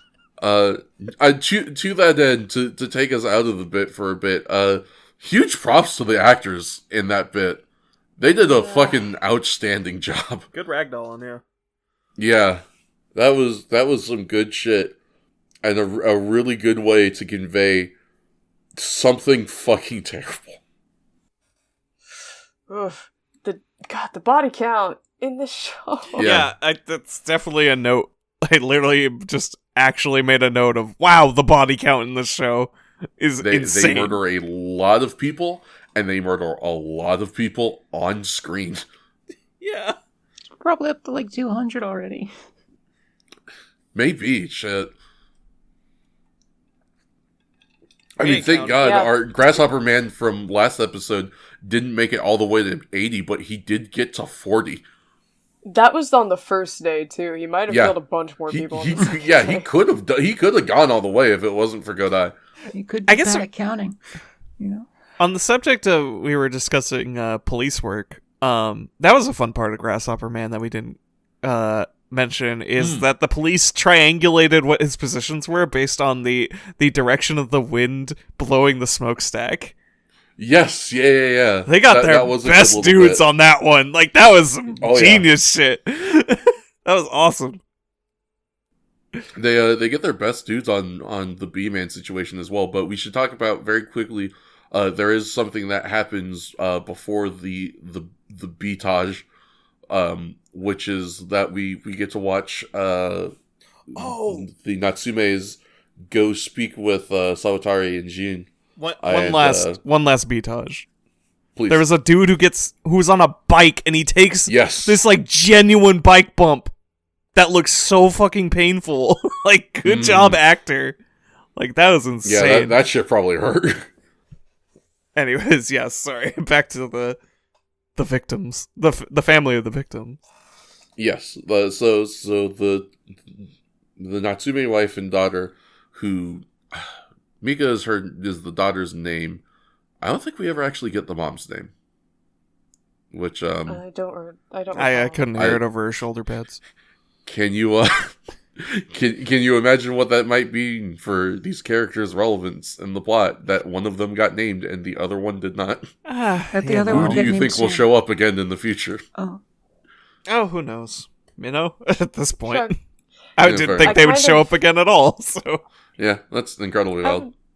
I'd appreciate if they came back, but we'll see. I like.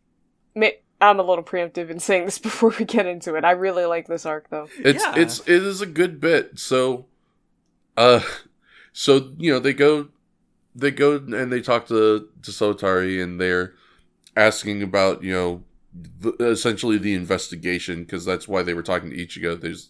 Ichijo. They were trying to figure out, like, hey, can we pick things up and find ULF 0? I will admit I was probably maybe a little mean to Mika in this bit, just because I had a note that said, I'm sorry the cops are too busy with the army of mass murderers to find the mass murderer. It's like, I understand where she's coming from, but, like, goddamn. it's the person. This is just such an untenable position for the cops. It's the clashing position Yeah. of the people solving the problem and the people who are affected by the problem, and like, Mhm. and I feel like this is comparable, although I feel like maybe like doctors dealing with shit. Yeah. In that, like, she comes to them, and John Whiteman and everybody's in the office, and they're like in problem solving mode already. They're like, oh yeah, let's see that fucking thing. Let's go. You know, we're gonna do this. And she's just like, does nobody care my dad's fucking dead? Like, I'm still in mourning. My mom dragged me here with this box. And I have to deal with this shit. You're talking like my dad's like a piece of a puzzle. And that's more than a lot of things do, and I will say, not just Kamen Rider. I feel like this is not a subject that gets broached a lot in like superhero fiction as much as it probably should be. I love it so much, especially given that a lot of the times we get like opening acts that completely fall by the wayside because they're only serving to introduce us to the rest of the story. Like, not to dunk on Kamen Rider Ichigo. God, Oh, I'm the backwards reverse. now. Oh, is that what's gonna happen? Not to dunk on it again, but they kind of do something similar wherein, you know, Doriko's dad dies, and we kind of have a thing with her having baggage about that for only like 2 to 3 episodes, and then it's dropped completely because it's not relevant and she's not relevant anymore. But I like this idea that every action taken by the people that have become our adversaries is relevant, even the ones that we've started to distance ourselves from just based on time having passed, I also, like you said, we don't get this kind of glimpse into like the lives of the victims very much, and I love that this professor really meant nothing to us. Like, I felt pretty wretched in that I didn't remember the professor's name until these episodes. And they're like, oh, Professor Natsume's family is here to see you.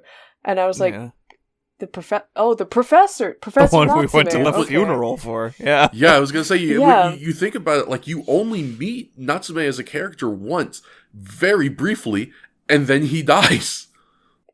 It really kind of almost feels like we, the viewers, go on this emotional journey with our protagonists as they talk with Mika, because they, similarly to us, don't really have experience with this character, don't really have like the same level of mourning for this character.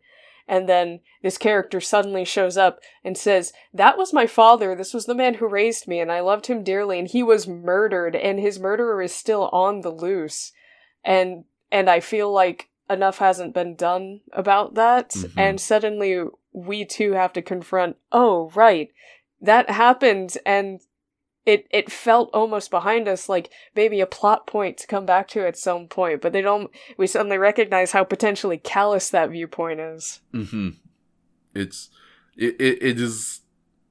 interesting to kind of be reminded that there is more to Natsume's death than just he died. Next slide. That was a guy. That was a guy. He had history.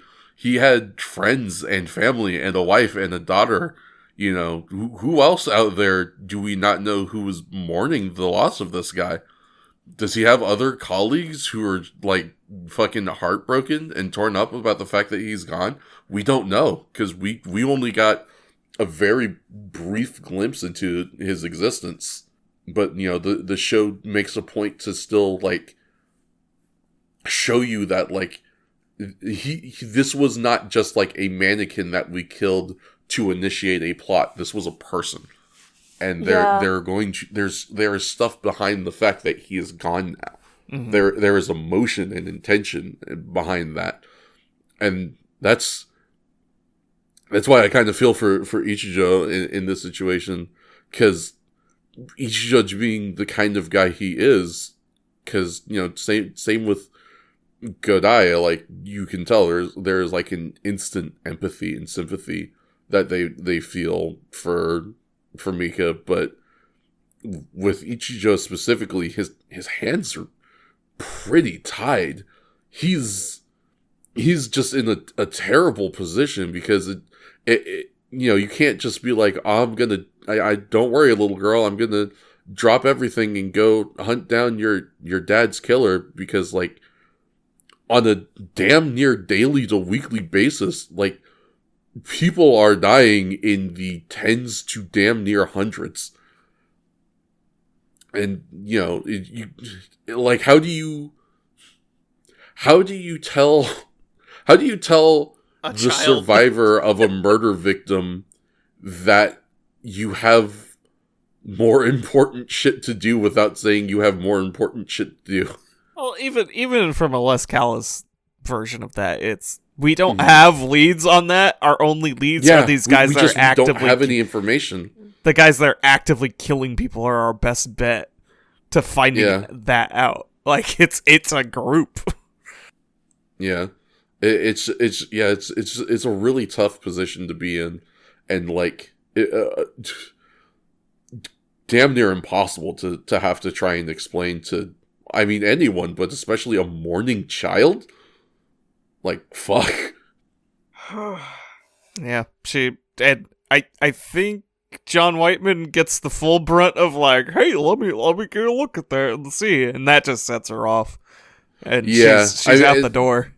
She takes her box and leaves.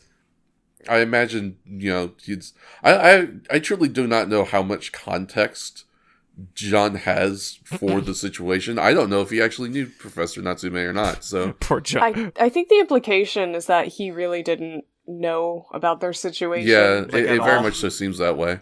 He came and into minor spoilers, but I really like his regret about that. Mm-hmm. He's not defensive, and I more than anything, I think I actually enjoy that the show allowed him to very briefly voice his feelings about the aftermath of Mika getting really, really upset about the way he was talking about these things. Yeah. And he was like, oh god, that was horrible of me. How could I have done that? This guy we barely know, who will probably never be that important in this series, but we'll see. Like, I appreciate that this show is giving so much respect to everybody. Mm-hmm. It is it's real good.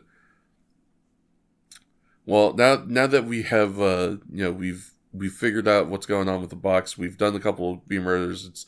It's time to do some research and try and figure out how these bee murders are happening. So it's time to introduce everybody's new favorite researcher. Oh yeah, Good. she was cool. Yeah, I like her a lot. I like her whole shit. I'm trying to re-find her name because I called her something in my notes that I'm not going to call her that in this because it's a bit of a spoiler. Enokida? Enokida, yes, that's it. Enokida. I like Enokida. She's cool. She's a great addition to the cast. I am never not going to appreciate the running gag of her constantly slapping Godai's hand away every time he tries to look at the needle. It fucking rules. It's like, bitch, stop touching that. Stop it. Stop it. You are Stop it. an idiot, and you should not be allowed in this building. Anyways, let me You are explain dumb you some stuff. professionally. Get out of here.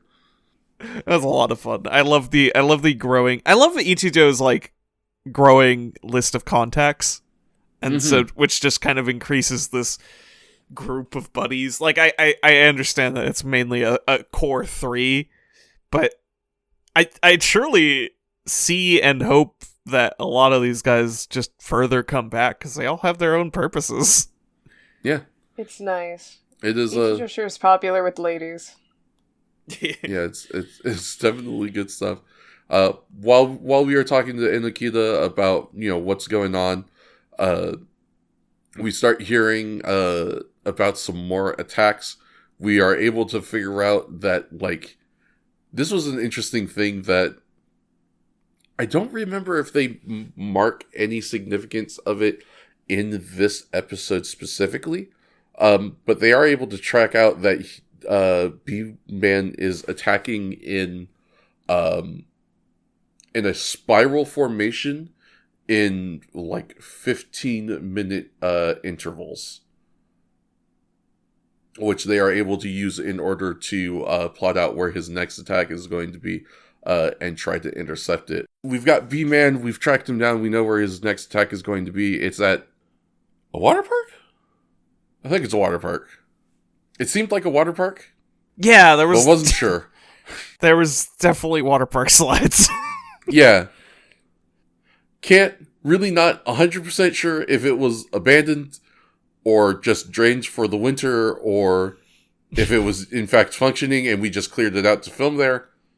Yeah. We're at a water park. It's a water park with nobody in it. Yeah, it's a We're water park fighting we there now. ain't got nobody.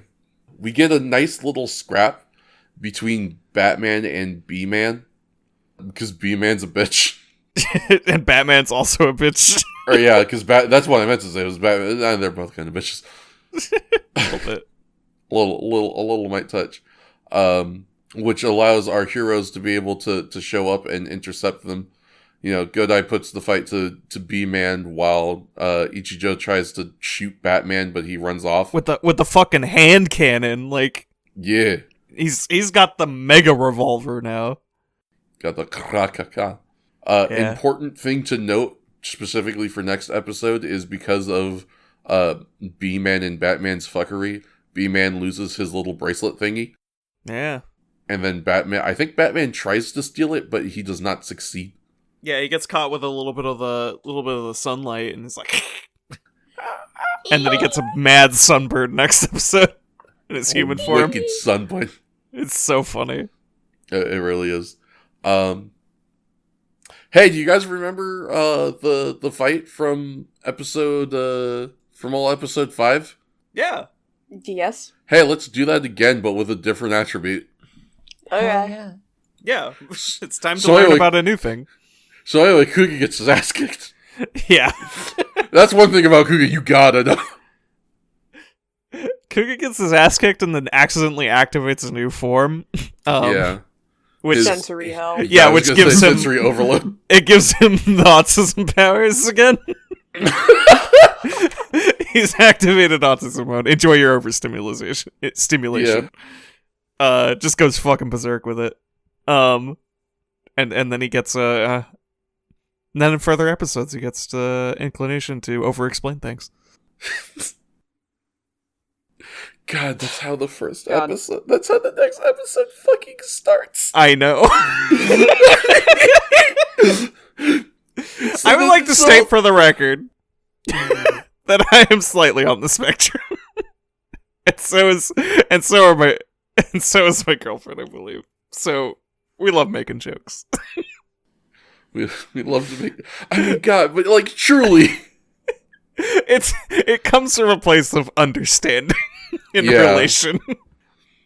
It's I just because we're talking about it, I want to read this line from the wiki verbatim because I do just enjoy it so much. Sakurako gets a call from Ichijo, who apologizes for the sudden call, but is interrupted by Yusuke, who excitedly announces to her that he turned green and that he could see and hear very well. Right? This is the same thing. Yeah, God. You gotta understand. The green one came out, so I have to explain this, please. Please listen. This phone call is so funny too because the camera guy is just like running around them in a circle. Yeah. Yeah. Scampering around on hands and knees. It's so low. It's a really like low at their shot. belt line. It was like the Transformer movie from 2005. Ugh, Tiny bit. that 2000 cinema. Poor Sakurako just can't get a break. I can't believe this is just two amazing lines back to back. So we start with that line about Ichijo getting interrupted. It then immediately goes on to, on the other end of the line, Ichijo wrestles the phone away from Yusuke, who had stolen it so he could gush about Pegasus form to Sakurako. let me tell you about my special interest. Please. I have to. Or I will die. Autism be damned, that writer can comment. Yeah.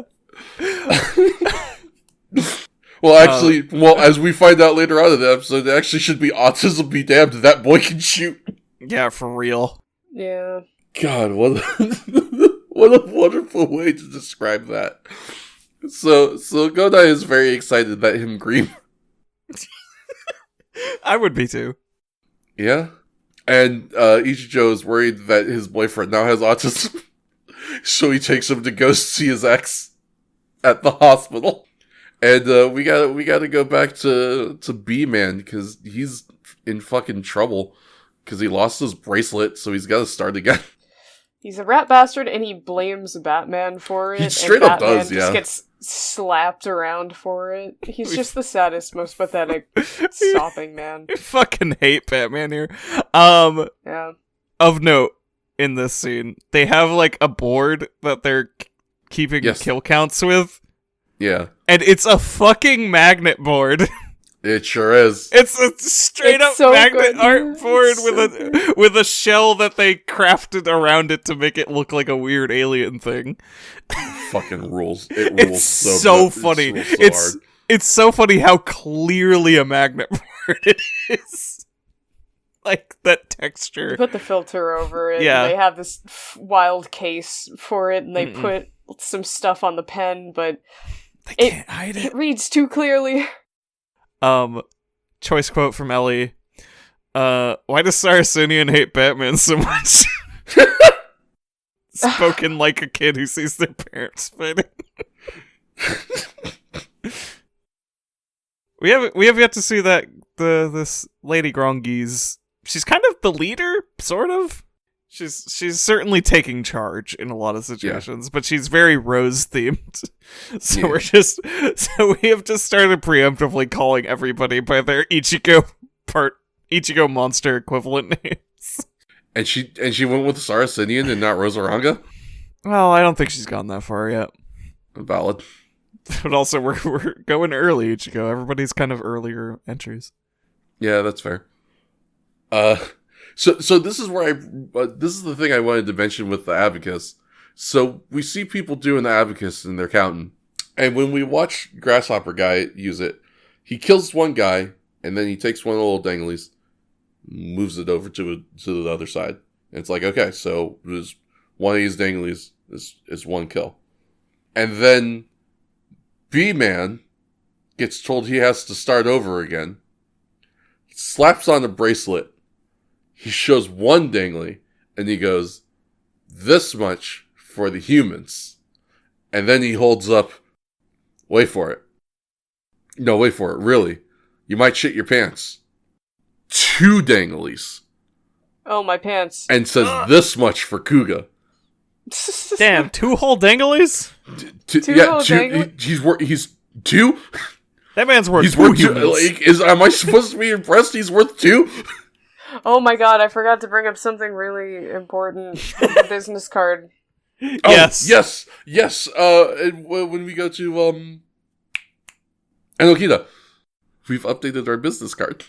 We've updated the business card. He's no longer a man of 1,999 skills. He is now the man of 2,000 skills. Kuuga is a single skill. I Kuuga's a find skill. that endlessly amusing. Yeah, that is such a Godai take. Like, to see all of the shit that Kuuga can do and be like, and that's 1 skill under my belt. And I could do one more thing. Cool. I lose my mind thinking about that. Sorry, anyway. I guess he only does one new thing as Kuuga, and that's fight. I guess that's fair. But my favorite thing about that is that when you see the updated business card, yeah, the printed text is just like crossed out and replaced with a 2000 in pen. Yeah. Which means he probably spent like an hour and a half just manually rewriting all of his business cards. Instead of working, yeah, exactly. You know what? Here's what I'm starting to realize is maybe Green didn't give him autism. maybe it was there the whole time. Yeah, it enhanced it. Parentheses affectionate. Godspeed. His special interest is not making curry. It is 2,000 other things. But curry is not one of them. You know, honestly, the executive dysfunction, that would explain why he doesn't work. Yeah. Yeah. This makes too much sense. It perfectly clicks. Your fave has autism. Thank goodness. Finally some good representation. What a blorbo. It's not a terrible one. It's really not. No, he's great. So we get to go back to my boy Tsubaki. And this is where we get the bit that you were talking about previously, Shakes, where he's like, so that belt that's in you is connected to your nervous system now? Right, okay. And that's why you see and hear good, which is maybe a problem. Or it isn't. We don't know yet. Yeah, we really don't know. Here's what we do know. Might turn you into a beast. Here's what we do know is after you turning green spent a lot of power, and the stone that's in the middle of your inside belt, it's dull. It needs to recharge, so you're probably not going to be able to henshin for another 2 hours. So just kind of chill for a bit. Yeah. Hang back for a little while. For once in your goddamn life. He follows through with that. Yeah? Actually. Surprisingly, he does pretty well. Yeah. Once again, Yusuke listens to people and follows their advice. People have said that Yusuke doesn't lie, and that's really starting to... He does kind of obfuscate truth sometimes when he pretends to be okay, but otherwise, yeah, when he says a thing, he always seems to mean it thus far. Mm-hmm. He's a good boy, that Yusuke. Tsubaki tells Ichijo as much, which also kind of comes off in kind of a gay way. Fellas, is it gay for your homie to tell you you have a good partner? Yes. Yeah. That part was extremely fruity. It was, or extremely acknowledging that they're super fruity together. Yeah. Okay, as fuck. I'm into it. I'm looking at my notes now, and I forgot I had written, "Hey Sakuraka, want to hear about my cool anxiety attack?" Damn. God. It was awesome. Shut up. God. Time for less awesome things. Yeah. Immediately. Heavy. Yeah, we get to some heavy shit. I know just before heavy shit, there was something happened in Pol Pol that made me... That ended in, like, somebody walking into the restaurant and the guy was just, like, ignoring him after that. It's like, I don't think I think this lack of business goes both ways. I want to say that was maybe later. Hold on, let me skim the wiki real quick. Oh, okay. The Pol Pol owner calls Sakuraka to ask where Yusuke is. Again. And he's like, well, guess we're busy. I mean, I'm gonna get my ass doing some laundry. Right. And a then guy the customer walks in. Just like... And it's like, yo, y'all's open? Hey man, this is a restaurant. Can I get a waffle? No. Kamen Rider, like, getting its ass kicked behind the counter. Yeah, B-Man throwing a chair across the counter. Can I please get a waffle? And now we have to move to the depressing half of the episode. Yeah, so y'all remember Mika. She's a good girl, but she's real sad, and that makes sense. On the counter, her dad's dead, and she's in mourning. So the police receive a call from Mika, where she says if they don't, I don't remember if she explicitly says if they don't find ULF-0 or if they don't start working harder on finding ULF-0, she'll die. I made specific note of something wherein the word is actually used a single time, and I do actually appreciate it. When he checks in with the mother and Sakurako, I guess jumping ahead a little, when he hears the news about the call initially, he says, I can't transform, I'll go take care of it. He departs to go talk to Mika's mother and Sakurako and be like, hey, this is the last place she was seen before she ran off. So, he turns to Mika's mother and says, hey, your daughter is not the kind of person to actually contemplate suicide, right? And he, very, very minor spoilers, but I'll just say he is the only person who actually uses the word. And I tried to keep an ear out for this because I wanted to be sure this wasn't a translation thing. Other people used shinu, meaning death. Other people were like, she could die. He is the only person who said jisatsu, which is suicide. He's the only person who actually acknowledges this explicitly, which I actually appreciate, personally. Yeah. Yeah. Yeah, like, this stuff was heavy. Once again, this is a kid's show? Kinda shit. But, like, it was given the weight. I appreciate like, they it. gave it the weight. They did not treat it crassly. Kids definitely go through stuff too, and I appreciate that they took this very seriously. Yeah, like, the tone going forward is just so, like, ooh. When does he kill the B-Man? Like... The B-Man is, like, not even the priority anymore, suddenly. He's Truly, not, it's yeah. like, oh man, we gotta save this little girl, hold on. I guess that's what she wanted, right? She wanted some priority. I guess she wanted priority of revenge, but they're kind of teaching us a little, we should probably focus on the people who are living. Yeah. Give them their attention. Really appreciate it. I couldn't help but think, and I don't imagine this is entirely... I don't believe this is a reference whatsoever, but I like that the ideology is carried over to an extent wherein in a later episode of Kamen Rider Ichigo, Hongo says, human lives are more important than even peace and justice. Mm-hmm. And I'm curious how many other series that ideology carries in, but I really liked it when it came to this little arc regarding the people left behind by victims. Mm. Yeah. I think one of the things I appreciate about this part of this episode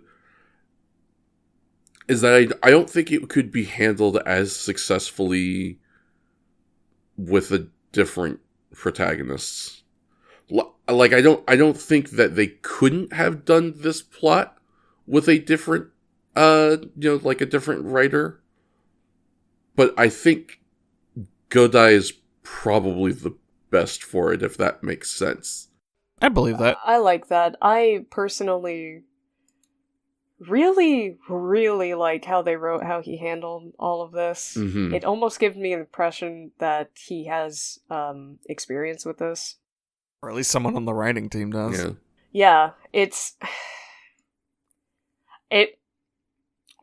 the end of this episode really did make me cry. Yeah, it's rough. This was, I think, the first time he super became Blorbo. He's such a good... Anyway, I'm getting ahead of myself. We should proceed. So we have gotten this call from we've gotten this call from Mika, and everyone's kind of on high alert. We're kind of it is interesting because kind of in a visually show way we are getting pulled in a couple of different directions, because we have this now that has happened. We've still got Ichigo working with Enokita, trying to figure out what's going on with B-Man and how can they prevent him from killing a bunch of people, which we get a solution in that they identified some ultrasonic waves that were coming from Batman. Yeah, Batman specifically. But they never got a chance to really finish anything actionable with that. But they noticed that there's a specific frequency that is being emitted, when B-Man is flying around. So they're able to retrofit this radar system to follow that frequency to help Ichigo, find out where B-Man is going. So, we've got Ichigo doing that. We've got Godai going to find Mika back at Jonah, and this is where we specifically have the conversation of Jin apologizing to Mika's mother about the stuff that he said, and him being like, I was careless in what I was talking about, and I should have been a little more thoughtful. Which again, very very good that even happened at all. And we follow Mika for a while. We kind of alternate between Ichigo trying to hunt down B-Man, and just when we aren't doing that, we're kind of just following Mika as she does her thing. We see her stop in front of a railroad crossing, and she watches as a train passes, and we kind of follow Mika as she... The Jikai of the previous episode really did really fucking trick me into actually getting tense at that scene. I was like, ooh. Yeah. No.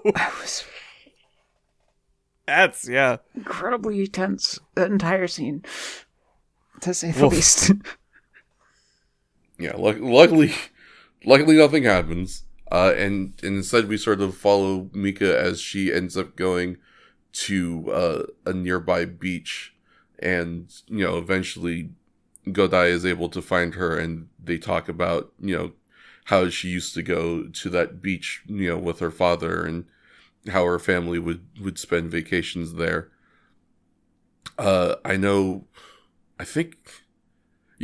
comments on this in the previous episode, that she's wearing this necklace made out of shells that we learned that those shells are from this particular beach.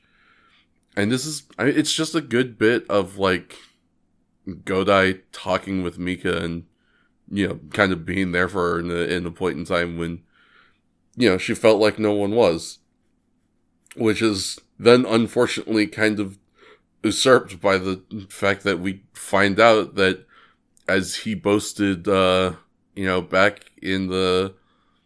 when he was resetting his points, B-Man is hunting down Godai. Uh-oh. So Ichijo has been following him this whole time, and follows B-Man to the same beach that Godai is at. Is like, oh shit. It's a fun convergence. Yeah. That didn't feel too like contrived. Also, Ichijo in the meantime has also been keeping in touch with Sakurako. Mm-hmm. who's been feeding him more information about more runes that can give hints, because that's what they've been doing. They've been decoding more runes to get hints about the colors and what they do.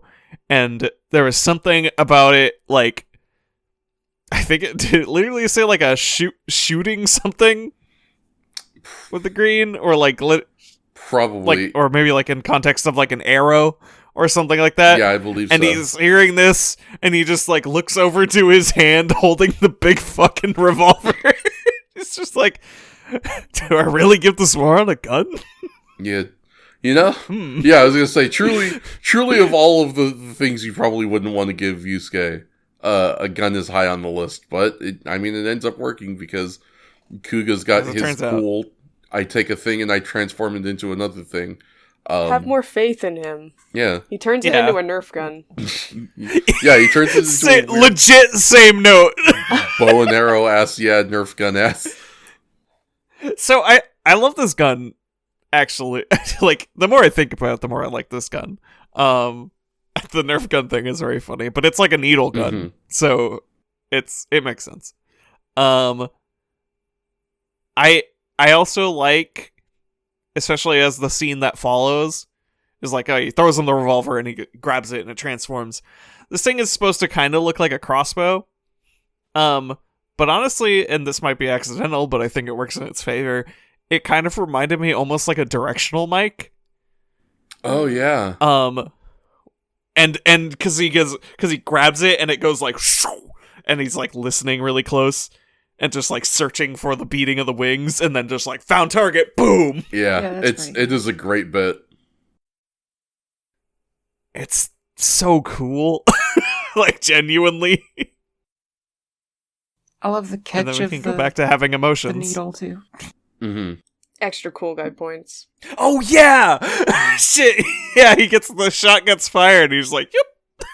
I'll use my... Got it. Extreme... friggin' daredevil powers to catch it midair. Yeah. Rules. Supremely really good. Cool. It has a little, like, rainbow glare effect when he fires his own Nerf gun. It's fun. More rainbow glare effects, I think. And then B-Man just, like, fucking crashes and burns into the water, and we get a big genuine splash followed by a huge CGI explosion. It's great. I also really enjoy that this means officially Mika is in on who is Kuuga. Mm-hmm. Yeah, right? Which I think is neat. Yeah. I'm curious if this will ever come back, or if this is the completion of her arc. I'm sure she'll keep a secret. I trust her. I would love to see her a couple times more, maybe, just to check in on her. It would be nice. Yeah. Yeah. They get to have a sweet moment afterwards as well. It's so Ichigo really got me with his line too when the fight was over. It's so simple, but something about it felt really poignant. Because it's like the last lines of the episode are just like, they're not dramatized like at all. Yeah, right? It's like that just sucks. And it's just Cries on the floor. Ow. My heart. Yeah, I I understand that this is a heavy topic, and I understand that a lot of things want to stray from it. But I really like how this episode handled it, and I especially like that they weren't terrified of the idea that this is a thing that children are conscious of, and that some children do struggle with or contemplate at one time or another in their lives. I appreciate that this very much was an episode where we had our heroes see a child who was struggling with suicidal ideation. I won't dance around it. And they decided that was urgent, more urgent than other matters on Godai's part. And they helped her. They were there for her with no judgment. Yeah. Yeah, and all they met her with was, "I'm glad you're okay." Just thought, I'm sorry, since you had to destroy me. It's oh yeah, this show genuine rules. emotions in my Kamen Rider. I'm not used to this. I thought I was just here for like cool characters and lots of cops being murdered in gruesome ways, but this episode, this arc with Mika, really, I'm curious where this show is going to go from here. Not to say it's peaked or anything remotely like that. I feel like it's already blown every expectation I've had completely out of the water. So yeah, absolutely. What's left? All I'm gonna say is Kuuga good. Kuuga good. So good. I came into Kuuga assuming that I would be that grumpy one of the podcast that's like, oh, well, this was not Showa. This is blah, blah, blah. Because I wasn't necessarily ready to let it go, and then just, like, within 10 minutes, it's just like, okay, no, I'm good. It's good. It's so good. It's so good. Yeah, this show puts in the work to really win you over. I'm very happy to be hearing all of this, because this is the shit that is why I really wanted to start getting into Heisei era Kamen Rider. 2 years later, you finally did the core of the podcast. Yeah, I mean a little bit, but I mean, because truly, Listen, I had to put you all through the hell so we can all appreciate heaven. True, but really, you know, Kamen Rider on its surface presents such a stark image that when you look at it, you kind of just go, all right, I know what's going on here. And then when you actually watch it, there's so much more that you don't expect that you're hit with. And, you know, depending on your Kamen Rider, sometimes it works and sometimes it doesn't. But damn, when it works, it fucking works. I'm, you know, B can attribute to this, having watched 0-1. You know, maybe it doesn't always land, but fuck when it lands.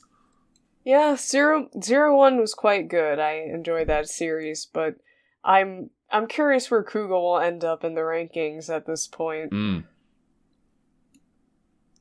is... Wowie zowie. Yeah, Kuuga is really good. Yeah. It's hit the ground running. Yeah. So we'll see how far it goes. Useless piece of trivia that I was hyper focusing on this episode. Hit me with it. Hit me. So the fight scene on the roof in episode 5 is, I think, the same location as the finale, or the same roof that the finale of the 2003 movie Ichi the Killer took place in. It's threw me for a giant loop. I was like, I'm just doing that thing where I'm like, oh, this looks similar. But then I'm like, I looked at it. I'm like, oh no, it looks like exactly the same. It probably is then. Yeah, honestly. No, it's just weird to see that come up. And there you go. There's your useless piece of trivia for the day. There's your. Thank you. I don't know if it was entirely useless. Thank you for the trivia. Well, it was enjoyable, and I think that's worthwhile. Does anyone have any closing thoughts, or shall I leave you all to wring out your handkerchiefs? Hey, so I know for Ichigo we said, hey, you should watch, but you don't have to if you should watch Kuuga. Watch Kuuga. Yeah, watch Kuuga. You really should watch Kuuga. Listen, should probably here's the thing. Because at this point, you don't have Kuuga. any reason to not watch Kuuga. You're not going to spend nearly as much goddamn time as you would with Ichigo. Just watch Kuuga. Thank you very much for joining us. We hope that you had a wonderful time. If you did, and you want to hear more from these people, you know where to check them out. You know their Twitters, you know their Twitches, etc., etc. We hope that you have a wonderful evening. If you want to hear more from the podcast specifically, don't forget to follow the podcast Twitter for updates. And as always, remember that if you can't believe in God and you can't believe in Buddha, you can always believe in Kamen Rider.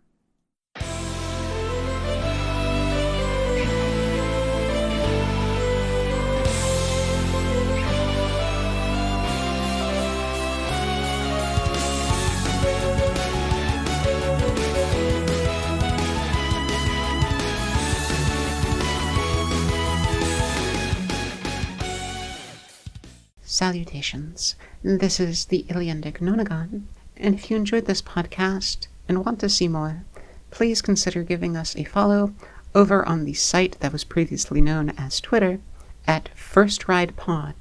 Our individual profiles can also be found over there. King Fats is at KingFats95. Shakes is at That Gal in the Hat. Beedrops is at BeedropsArt. And I, the Illiendic Nonnagon, can be found at Whale Gopher. Each of us streams a varying amount. You may find King Fats over at twitch.tv/KingFats95. You may find ActionShakespeare at /ACTN Shakespeare. Beedrops can be found over at /Beedrops. And I can be found over at /Illiendic Nonnagon. Each of us streams a varying amount. You may find King Fats over at twitch.tv/KingFats95. You may find ActionShakespeare at /ACTN Shakespeare. Beedrops can be found over at /Beedrops. And I can be found over at /Illiendic Nonnagon. Additionally, Wordsy, who is one of our editors, runs an actual play OVA tabletop game. You can find this on YouTube by going to Tales channel, or at the site that was previously called Twitter by going to the account at Harbor Tales. Thank you for your time, and farewell for now.